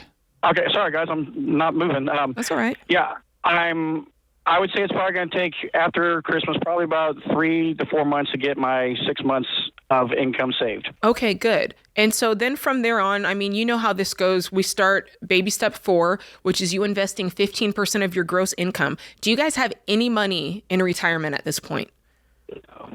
Yeah. No. What was it? No, we do not. Okay, so let's pretend that at, let's see, that would put you at 41. Yes. So let's pretend at age 41, you start investing and you invest 15%. So around $1,100, I calculated $1,187 a month. And let's give that 20 years to grow. So if you were to do that with nothing currently saved, you'd have $1 million in 20 years if you have it invested well the way that we teach. Okay. So that answers your question. But there's also part of this. We believe that a big part of building wealth also is in your personal residence. Are you guys buyers or renters, or how do you live right now? We have paid off home. You have a paid off home? Yes. How did that work out? Moly. My father-in-law generously gave us a house at our wedding. So he was like, wow, that's crazy. So it's you and your wife could sell that house today and all proceeds would go to you? That's correct, yes. How much is this house worth? We had it appraised, it's between $600,000 and $650,000. Okay. Yes. So that's the answer to your question, Caleb. You can be millionaires if you keep doing what you're doing now. You're walking the baby steps. If you keep doing this and then you start investing the way you teach, the way we teach, you will have over $1 million plus your personal residence. It's going to be over $1 million. And again, that's if nothing changes. That's at the bare minimum. The truth is you're going to go through life. You're going to earn more money at some point. Some of these kids are going to get out of the house. Maybe your wife will pick up some work. This is the worst possible scenario is you earn $1 million at this income. So, it's going to be above and beyond that. It's awesome. And because, Caleb, you started this fight, I'm going to finish it. Currently, the Astros are in first place and the Cardinals are in third place in their respective divisions. So just need to say that out loud. Is this the baseball? This is baseball. Okay. I love it. Somebody knows what we're talking about. It's not me. Call me talking about that Brad Lidge home run. All right, let's go to James in Atlanta, Georgia, which is, I do know this, home of the Atlanta Braves. All right, James, you're on the line. Help us out, buddy. Hey there. How are you guys? Doing good. How can we help? So my wife is going to be going to dental school in the summer of 2028. We start the application process in June of 2027. We're currently on a get out of debt journey. We started this year. I've been listening to you guys heavily since March, and we paid off about $18,000 of our $80,000 in debt. Love that. And we want to know if we can go to dental school without taking out student loans. So the answer is maybe, but I want to frame your question up, okay? I want to reframe it. The way you stated this is happening in this particular time frame. And I want you to think about because that's going to get you in trouble. Because it has to happen. So the cheapest public in-state tuition is manageable, and especially if you have a year or 2 year runway. But if you say we're going to dental school, she's going to dental school in this time, that's when people end up in for-profit schools. They end up in the most expensive private schools because that's all they got into or whatever. So it's first saying, if we can afford it, we're going to go in this time frame. And that sets a fire underneath you. And yes, depending on what schools you go to, there are public schools, and I mean, they vacillate so greatly in cost. But I'd be looking for what's the most reasonably priced public school that we can get into, especially in state. If you have to start paying out-of-state tuition, man, they'll kill you on that. If you go to fancy private schools, that can get you underwater real quick. And if you start going into the for-profit schools, man, that can be a nightmare. So the only in-state school currently is in Augusta, Georgia, and it's $109,000 for approximately 4 years. Okay. And then in surrounding states, it ranges from $250 to $350. It's $109 for 4 years. It's $109 every year, or that's the total? $109 for the 4 years. The Okay. in-state tuition there is $27,000, but if you guys have, from the research I've done, it can be pretty hard to get into dental school, and most people apply to many and get accepted into few. And that's the challenge you're going to run up against. And y'all just have to decide now what our principles are. 25 grand, 27 grand a year is, I think, a great deal for dental school. I think so too. But that means you're going to have to live like freshmen in college, and you're going to cash flow this thing. And we're not going to look at it as $109,000 over 4 years. We're going to look at it as 27 grand a year. And what can we cut? What can we add? You're going to work other jobs. Y'all going to save up money between now and then. Like, all that's very, very doable. And I wouldn't blink twice about somebody spending $27K on dental school. That's great, man. But if you don't have it, you don't have it.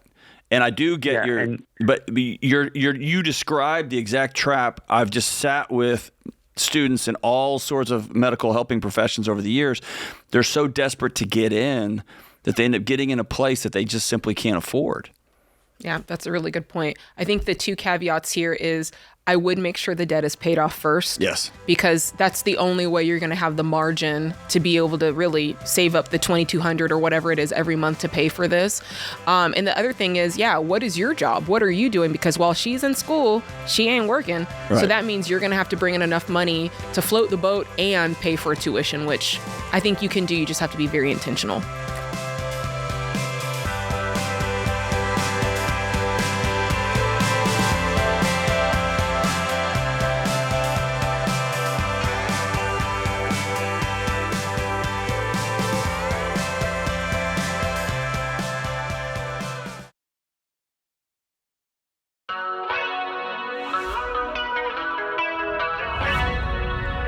Welcome back to the Ramsey Show here in the Fairwinds Credit Union studio. Continuing to take calls about your life and money. 888-825-5225 is the number to call if you want to get on the show, in case you were ever wondering. We have Gabriel in Columbia, South Carolina on the line next. Hey, Gabriel. Hey, how are you guys? Doing good. How can we help? So a few months ago in April, my wife committed an act of financial infidelity against me. I knocked over a bag and spilled out a couple papers for credit cards, and we had agreed no credit cards like 3 years earlier. And I, asked her some questions and found out that she had taken one of those mail credit card offers and taken out $7,000 or used it for an amount of $7,000.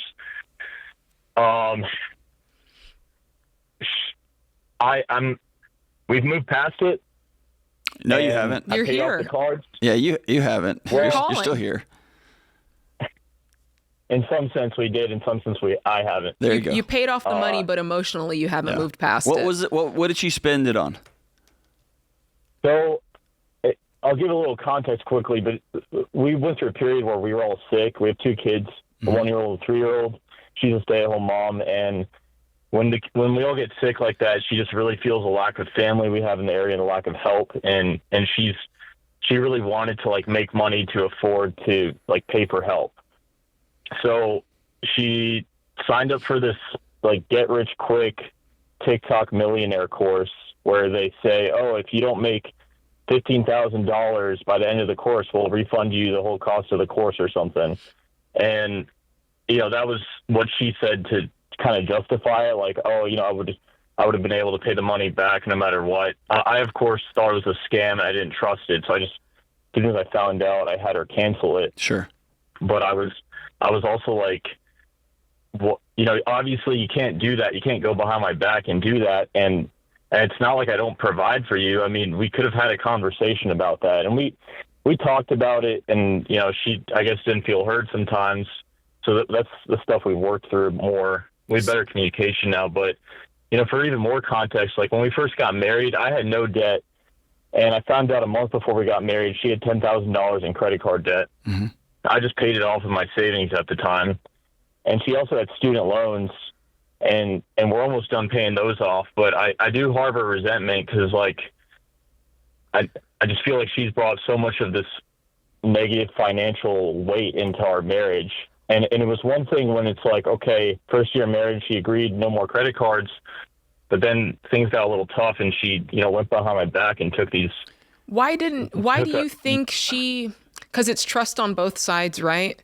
One is just a little, like hers is more deceitful in that way. But why do you think, and I don't know if you've asked her this, but why didn't she trust you to tell her, before you got married that she had $10,000 in debt? Why didn't she trust you to say, hey, I saw, because I'm just thinking about conversations in marriage, and it's like, hey, I saw this thing on TikTok. I think we should try it. They guarantee $15,000, right? Why does she not trust to have those just kind of candid conversations? What do you think's going on there? Because there's trust on both ends that's lacking. To be honest with you, she didn't have a great relationship with her mom, and I think she grew up lying a lot or hiding things as like a survival mechanism. Okay. And we've kind of been working on that, where I'm like, I'm not your mom. Like, you actually have to communicate clearly to me and tell me the truth about how you're feeling or what you're thinking and what you want to do. But you can't just tell me things are fine and they're not. But let me interrupt here. You're exactly right. And you have to be a partner who can hear her feelings and not say, well, that's not a big deal. Look what I did last time. Right? Because that puts you in a position of, if you're not I don't use this word flippantly. If you're not a safe place for her to unload and just sit down and say, here's what I'm feeling, or you try to immediately go fix it instead of just sitting with her, then her nervous system's going to just go on automatic replay of her childhood. Now, I'm not saying anything she did is right. Don't hear me say that. She shuts down. Do what? Yeah, she shuts down. Like, that's right. If I get angry or something, and she just like stops talking, or she'll just say whatever will make me happy, but I know it's like not real. We'll get to the what do you do next? But I want you to hear what Jade said. Often these trust issues are because neither of you trust each other, and you learning to say things like, "Thank you for telling me that," and that's it. Even if you think the thing that she says is a big deal isn't a big deal, say, "Thanks for sharing that with me." Or here's a magic phrase. Tell me more about that. Instead of, I don't care about that. We're not doing that. Tell me more about that. What is it about a TikTok thing? Like, tell me about that. And then you can, after she tells you about it, you can laugh and say, that doesn't make any sense at all to me. I don't feel good about that. But that's different than, that's stupid. We ain't doing that. You get what I'm saying? It's an ethos in your home that you're both welcome at the table, right? So when it comes to rebuilding any sort of trust, the path forward is, you have to give her a roadmap and say, here is how we can we're going to practice trust again. And like, I want to pull our credit report. So hopefully you've already done that. If you haven't seen you have done that? Yeah, we did. And we're on the baby steps together. I'm like a Dave Ramsey addict now. So we're working through that. You know what? We hear this all the time. Some zealous husband dragging their wife through some program, and it might be that she feels about Dave Ramsey as you feel about a TikTok plan, right? And it's sitting down and saying, here's the kind of world we want to create.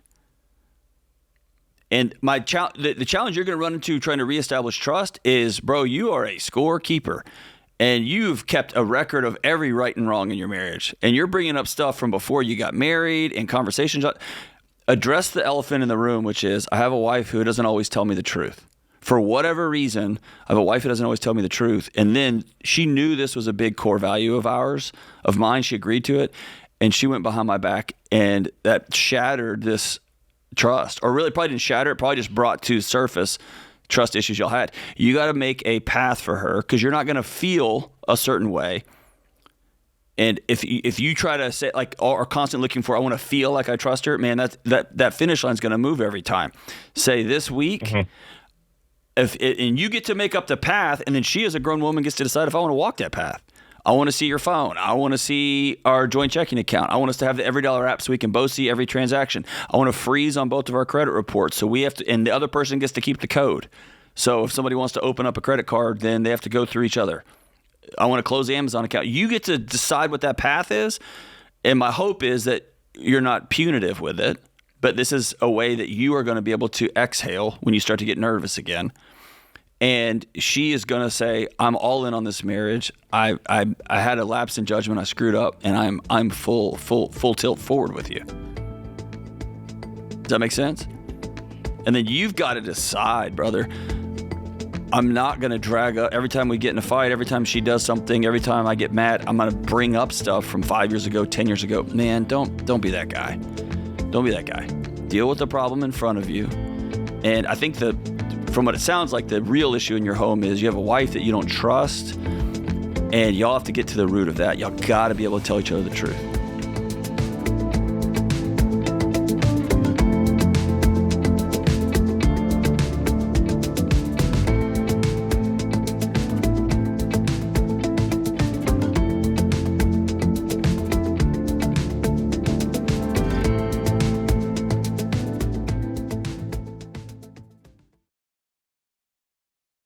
Hey, George Camel here. So you're thinking about buying or selling your home. It's exciting, but there's a lot to think about, and all those decisions can feel overwhelming. Well, here's the good news. You don't have to tackle the process alone. Ramsey's Real Estate Home Base is the place to find all of your free tools and resources for help to get prepared to buy or sell your home with confidence. You'll find calculators, start-to-finish guides, a podcast, and even an in-depth video course hosted by yours truly. What's not to love? So if you're ready to take the next steps toward your home goals, go to RamseySolutions.com/real estate. That's RamseySolutions.com/real estate.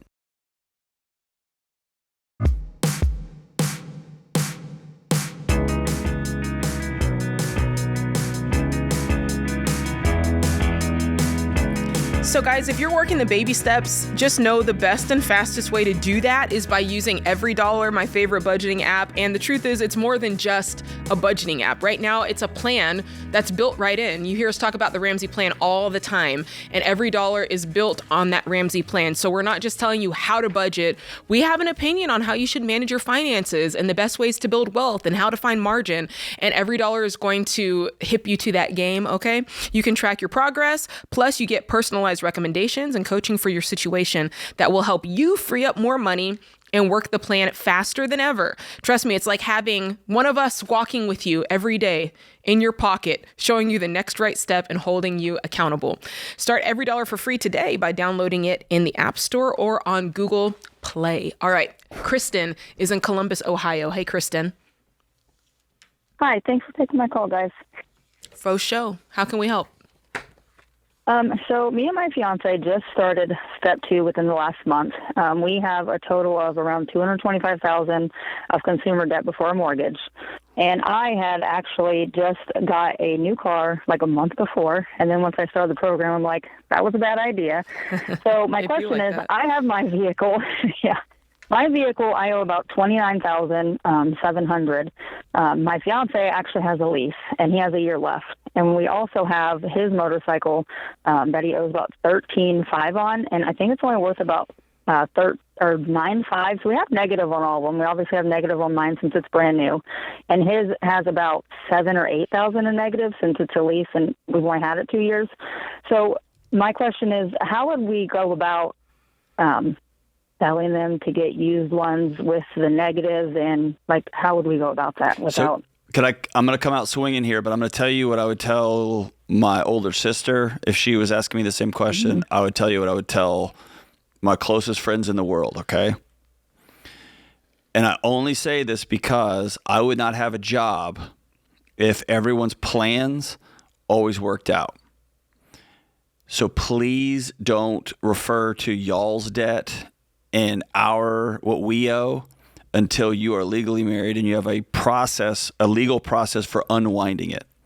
The number of times I've heard dating couples or cohabitating couples or even engaged couples start paying each other's debts off and then they break up. And I know you're like, no, that would never be us. I'm just telling you over and over, untangling that nightmare, or people saying, I paid off 20 grand of her, whatever, and then she broke up with me. And there's no recourse for that. You get what I'm saying? And so what I would challenge you on is y'all run this plan. Y'all are engaged. Hopefully y'all going to get married soon. But y'all run this program in parallel, dealing with your own, what you make, what your life costs, what you owe, and handle it that way. And then the day he puts a ring on your finger and you one on his, now there's a way to legally separate this without it being a nightmare. It'll be a nightmare still, but you get what I'm saying? Yeah, I get what you're saying, but we've had our finances combined for a while now. I know, but that's not great. That puts you in a very vulnerable position. Okay. So how much money do you make every year? Well, just me or combined with us combined? Just tell me about you first. Just me, about $55,000. 55. And if you had to take all of the debts that you have, what would they be? Oh, I'd have to add them all up. Well, we know his lease wouldn't be part of it, and his motorcycle wouldn't be part of it. So you'd have the $29,000 we have an equity car. loan on our house together too. A what? We have an equity loan on our house. Oh boy, whose name is the house in? It's in his, but I'm on the deed. But the mortgage is in his name? Yes. Okay, then it's his debt. You're in such a vulnerable position, Kristen. Oh man. So let's keep it 100 right here. So the truth is, all the debt's really in his name except for the $29,000 car, which is yours. That's the truth. Those are the facts. I have some student loans and a few credit cards. Okay, tell me about your student loan. Okay, tell me your student loans, your credit card, and your 401k loan amount. My student loans I have about $28,000. Okay. My 401k loan I have about $3,300. Ooh, okay. Yeah, and then I have credit card. A couple small credit cards I still need to pay off. What are those? About $300, $375 for one, $900 for another, and then $2,200 on another one. Okay, so let's, for the purpose of this exercise, because I mean, if we're sitting right now at coffee talking face to face, I'd tell you the exact same thing. Mm-hmm. You do not need to put a dime of your money towards this person's debt. You need to focus on paying off your debt because that is the financially fair thing to do, and legally it's the thing that serves you best in this situation. Okay, so you make $55,000 a year, good on you. Let's list these debts from smallest to largest. That's what I do. I would start with the smallest one for $375. I'd make minimum payments on everything, but I'd throw all of your extra income towards that smallest debt. Doing that is called the debt snowball. That's how I paid off $460,000 with my husband. It definitely works. Mm-hmm. The problem that I see you running into is you guys probably have some sort of split where, I don't know what it is. I'm guessing you pay part of the mortgage, which makes sense because you live there. But is there something else aside from housing expenses that you're giving him money for? No, we just combine everything. We just combine our incomes, go in the same bank, and we just pay the bills. How much does he make? We make a total of 135, about 80.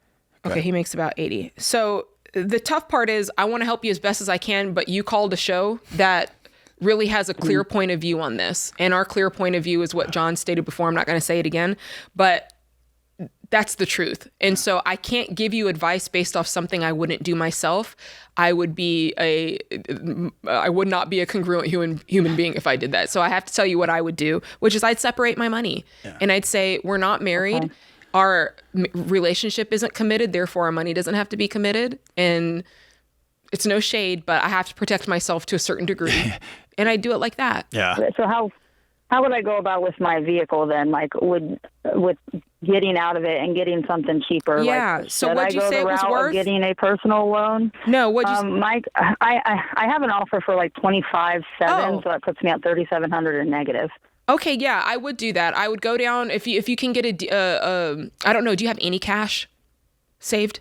No. Okay. Just the emergency fund. How quickly could you get $3,700? How quickly could you save I'd it? say a couple months. The offer might be gone by then. Need to have, if you wanted to, you could go. Yeah, what you could do, you could go to the credit union, or you could get a loan for the difference, and then you're going to need something to drive, right? So maybe I'd get a loan for the 37 plus maybe another 5,000, so 8,700. Well, you're nicer. I was going to say 2,500. Yeah, you're looking for a beater is the point that John is making. This is just something to get you from point A to B. It's temporary, okay? So don't get hung up on the fact that you're driving a $3,000 car. It's just temporary. And then now you freed up your car note, right? So how much is your car note? About $513. So you freed up the $513. Of course, you're going to have to pay a little bit for the loan that you got from the credit union or for whatever, but mostly you've freed up most of that cash, and that's going to go towards your debt snowball, paying off these credit cards as quickly as possible. Then next you'll move on to the 401k loan. Then next you'll move on to the student loans and do those smallest to largest as well. But the key is smallest to largest, and you're going to work extra hours. You know, if you can pick up overtime in some way, if you can do a side hustle. Yeah, I have been. Perfect. Awesome. Most people do this in 18 months, right? That's the goal, 18 months or less. And they do that by getting very uncomfortable, doing things they've never done before, working jobs they've never worked before, selling things that they thought they loved, right? All of these things are part of it. Your fiance is going to sell that motorcycle and take out a loan for the difference for that $4,000. Yeah, right? Absolutely. And I would encourage him to do that. I would start working this plan and let him see all of the progress that you're making and him go, oh, that looks good. I want to do that too. And you have the ability to influence this person. You can't change a person, but you can influence them with your behavior. And I think you have a really good opportunity to do that.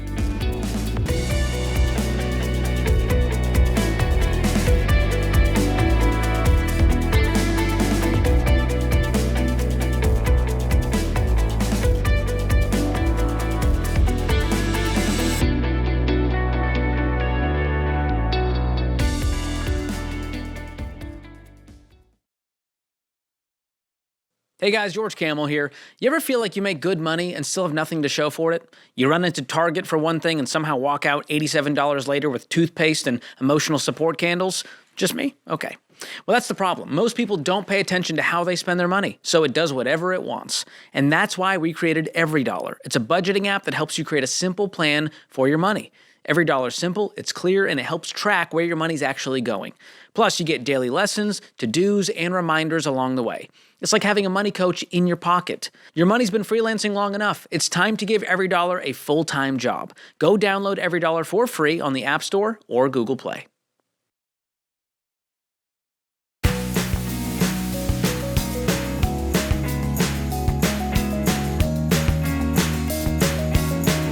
Alrighty, it's time for our Ramsey Show question of the day, brought to you by Why Refi. Listen, when private student loan payments start getting away from you, it can feel like you're paying for decisions you made years ago. But Why Refi helps borrowers explore low fixed rate refinancing options and payments designed around your current situation. Just visit whyrefi.com/Ramsey, and remember, it may not be available in all states. Today's question comes from Maria in Oklahoma. Maria writes, my spouse and I are debt-free and have a fully funded emergency fund. We're saving for a down payment on our first home. We tithe to our local church, but the church often presents causes where they ask members to help meet the needs of others. It feels selfish not to participate in these requests when our family needs are easily met, and our savings goal could be pushed out a few weeks or months to help make a true difference in someone else's life. How do we balance wanting to help and feeling guilty when we choose not to participate? Ooh, well, I mean, John, let me just say, guilt and generosity, guilt and giving cannot go hand in hand. Ooh, I like let that. me phrase it like that. You're supposed to give out of a cheerful heart, and I don't think you can be cheerful and guilty at the same time. Let me say this in a gross way.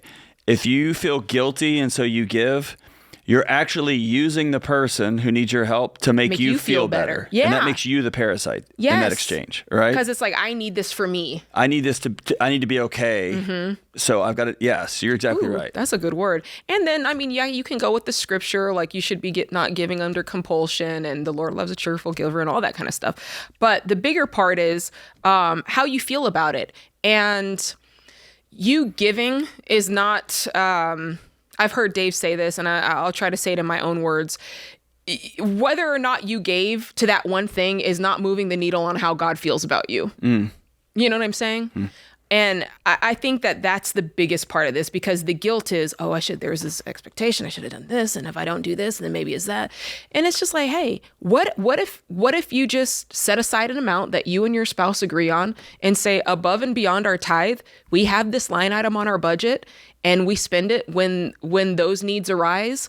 And if there's not a need this month, we spend it on outrageous tipping. And if it's not tipping this month, then we buy backpacks for back to school. And this is just a line item of extra giving that we plan for on our budget. We know that it's just enough that we can afford it, but it also gives us a little bit of tinge, right? Like you feel it a little bit.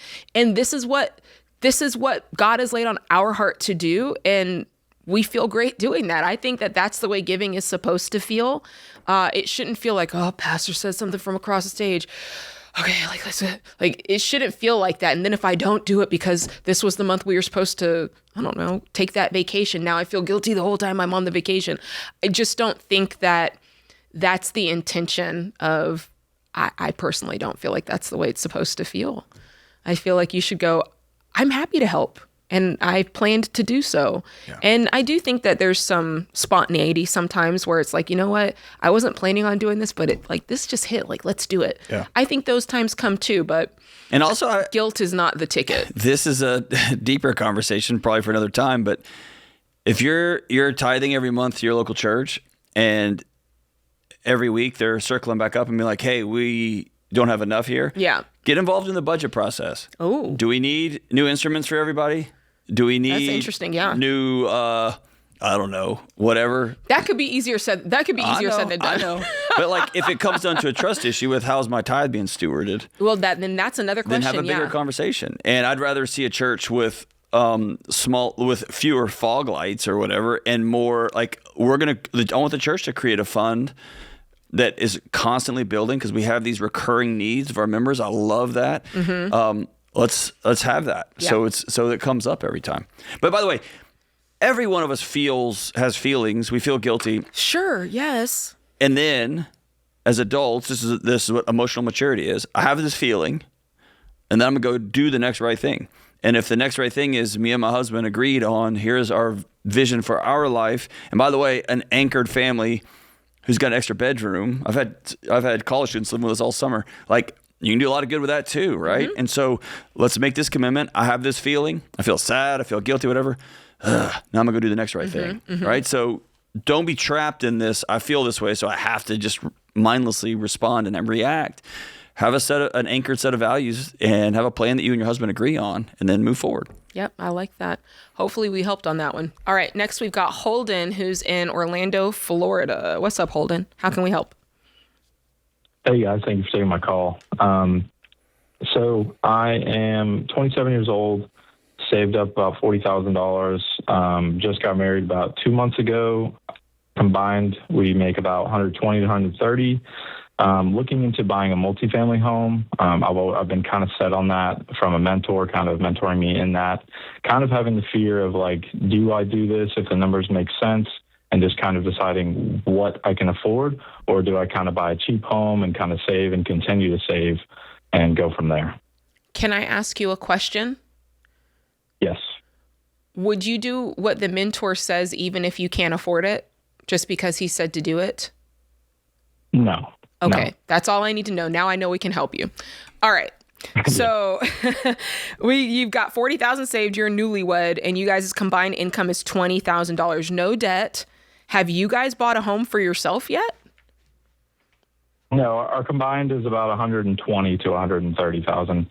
We are living with my parents currently, rent free. They are Christians. We are Christians. They were very welcoming. Like, you guys can come stay here for as long as you need to get on your feet, save, whatever. Okay. Obviously, there is tensions with being newly married, living in the same home as your parents. I bet there is. Just kind of needing space. So I'm trying to tread lightly on that and not wait too long, but not also. Well, what are you waiting for? Like, what's the purpose? I'm looking at two people who have awesome incomes. They've got money saved. Yeah. Why in the heck are you living with your parents? I think it's just making sure the numbers make sense and like investing in the right property. I think that's really Here's what I want to challenge you on. I think that you're trading one really important thing for something that's not nearly as important. You're sitting here telling me I got a newlywed wife. My wife's hot. And I'm living in my parents' house, and I can't be a newlywed the way I want to be because I'm trading it for investment property that is far out in the future. So imagine your new kitchen table. I want you to set a seat for your wife. I want you to set a seat for your mom and dad. And I also want you to set a seat for this investor, this mentor of yours. Yeah. And all those other voices are speaking into this marriage that you've created with your wife. Yeah. I don't like people thinking of their first home as an investment property. Okay. One of the most, I was that guy and I was this, I'm going to move to this house, move that. And I remember one of the wisest financial minds I've ever known said, hey, Delony, get your wife a home. Get your wife a home. And that, for whatever, it clicked. It was like, oh, this isn't an investment vehicle. This is a home. It's our life. It's our life. And by the way, get your wife a home could be you renting a home. Yes, you renting an an apartment. You guys, you've started your life together. And now this would be if you had called me and said, man, we've got $120,000 in debt and I only make $40,000. And my parents said we could live there for, a few months for free. That feels a little different, I'm not going to lie, but you've got money and you've got income and now you've got a brand new wife. Go into an apartment and have your space and start out your marriage in a place where you guys can have your privacy, you can have your conversations, there's room for you to argue, there's room for you to have all of the things that are part of a new marriage. And enjoy that. Yeah. Do you know what I'm saying? And all of that is absolutely. you guys building that together. And you're so young that you have the time to build that together. You don't have to sacrifice. If you don't have to sacrifice to this level, man, don't do it. What do you think? What has your mentor told you're going to gain from buying a multifamily property? I think it's just like the long-term, wealth that you can build with it. And I've always had that kind of entrepreneur mindset. And I felt that this was a way that I can get into that. And I just didn't want to, make a mistake on just going and buying some home. It won't be a mistake. That was just my only. It won't be a mistake. Yeah. Okay. And become a relational entrepreneur. Build something amazing with your wife. Y'all co-create something awesome. Y'all get to build the marriage you want, dude. Go build that one.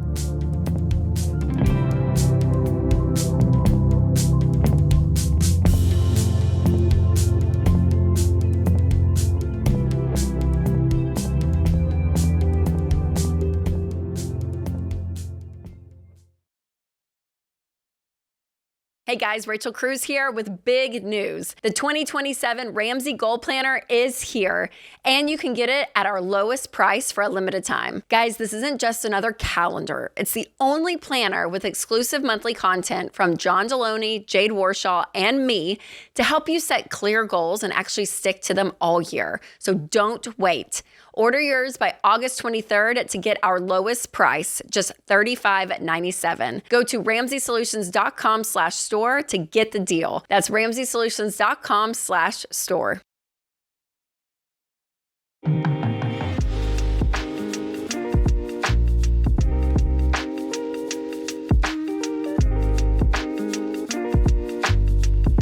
All right, your Ramsey Show scripture and quote of the day, Romans 12:12. Rejoice in hope. Be patient in tribulation. Be constant in prayer. Albert Einstein said, "It's not that I'm so smart. It's just that I stay with problems longer." All right, I dig it. He's also pretty smart. Yeah. Let's just. He's quote Einstein. that. Yeah. All right, Caleb is in Colorado Springs, Colorado. Hey, Caleb, how can we help? Hey, you guys. Hey, thanks for taking my call today. You bet. What's up? Okay. My wife and I been married about 4 years. I'm 25. She's about to turn 23 here in a couple days. Anyway, we've been farming for about 5 years. I'm actually fifth generation on our family farm here. Currently living in, we're like the third family to live in this home that's been our third generation in this family. Anyway. Got it. So we are kind of stuck with a hard decision to make. We made the decision this year, within the last couple of weeks, actually. We're going to liquidate and sell our farm. That's not our family farm, but it's my wife and I's farm. We've been at it for about 5 years and decided that this just isn't working. The overwhelming debt load of farming is just absolutely atrocious. Yeah. Not something that I would really, I don't know. I'm much more interested in helping out my dad and family. His health's not been good the last year or two. And so much more interested in helping him out as I can. And so anyway, we're faced with a decision. At the end of this sale here in a few months, we're working on kind of closing things up. We're going to be left with, after we pay off all of our debt, we're going to be left with about a net of $360 before taxes. But as you guys probably know, we're going to be stuck with a pretty substantial tax bill. That's probably looking at about $260 right now. Why is that capital gains tax? Yes, sir. Yeah. Yep, capital gains, as well as depreciation on assets. So, we've got center pivots and tractors and all that different stuff that'll all be. So all of that depreciation, we made the mistake of fully depreciating out at the very beginning, just in case. And so, got to pay that back. Yeah. So the decision really, and this is the most basic part of the question, is I could either pay the $260 up front and walk away with $100,000 just free and clear cash, basically for my wife and I to completely restart our lives. We just had a little boy about a year and a half ago. But we, to restart our completely, from ground zero. Or the tax accountant said that we could reinvest $180 into assets that would, in my mind, be productive and, my living. And then, that cuts that tax bill back down to about half, 180 taxes, 180 investment. And then I guess I would have something to show for it, I guess, quote unquote.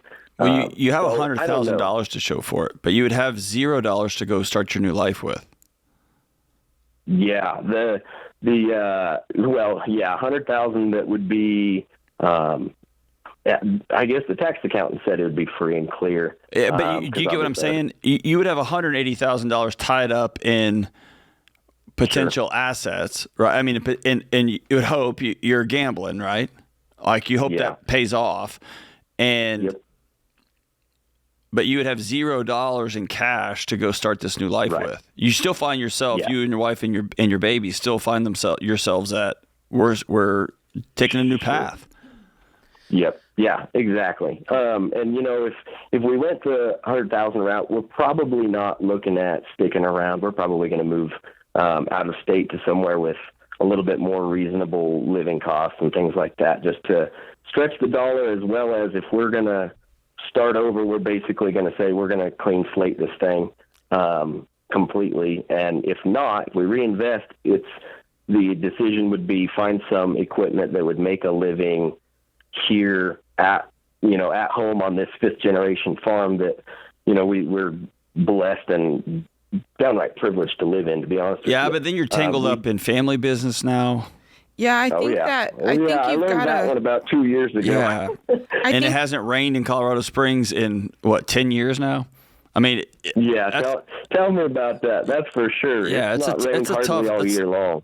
If you told me, hey, I'm going to go for something 5 years ago and it doesn't work as you thought it was going to work, and you are able to exit and someone writes you a $100,000 check. Yep. I don't know. I'm sure your tax accountant's got it all figured out, but I'm just saying, from a guy who's got 2 kids and a wife, and I'm desperately always seeking to solve for peace. Right.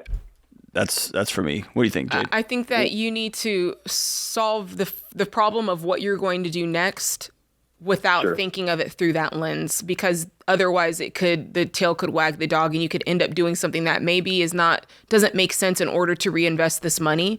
And I haven't heard you say, here's what we did this farm, it didn't work, here's what round 2 is.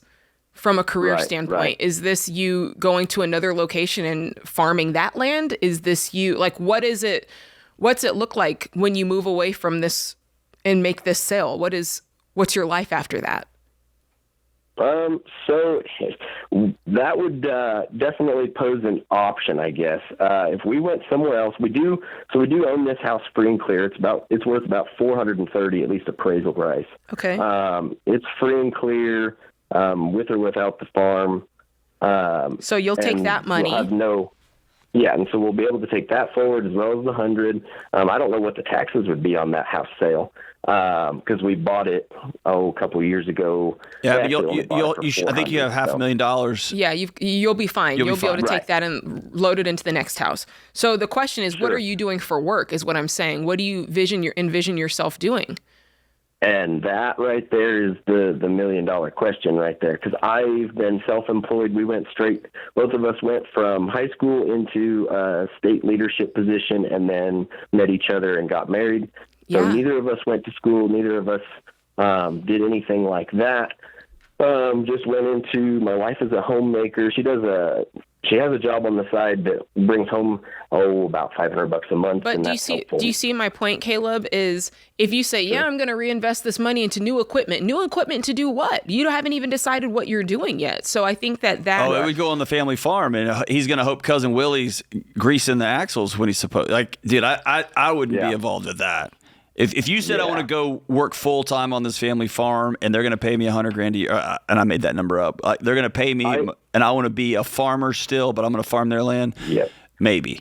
Well, I'll tell you, that is the dream. Of course, that is the dream, and that's why we started out that way. But quite frankly, the family farm can't afford.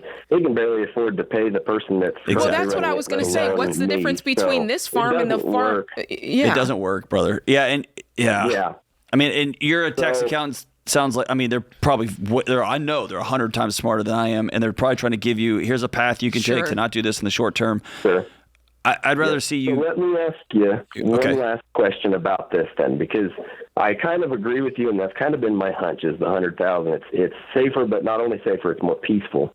Let me ask you this. So a year and a half ago, 2 years ago, I guess, right before my son was born, I had made a poor decision to go into business with some other family that ended up going under and really destroyed relationships, also carried forward a bunch of debt we carried forward. It was really a painful thing. Okay.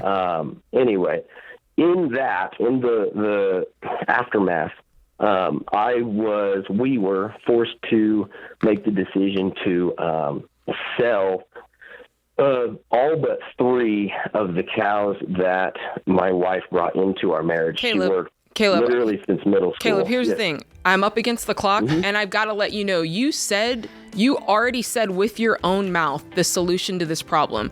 You said the peaceful route would be to take the $100,000. Let the cows ride, dude. John has said, solve for peace. Yeah. Solve for peace. The peaceful route is to take the $100,000, and you said it out of your own mouth, which is, that's how you feel when you think about it. That's what you need to do.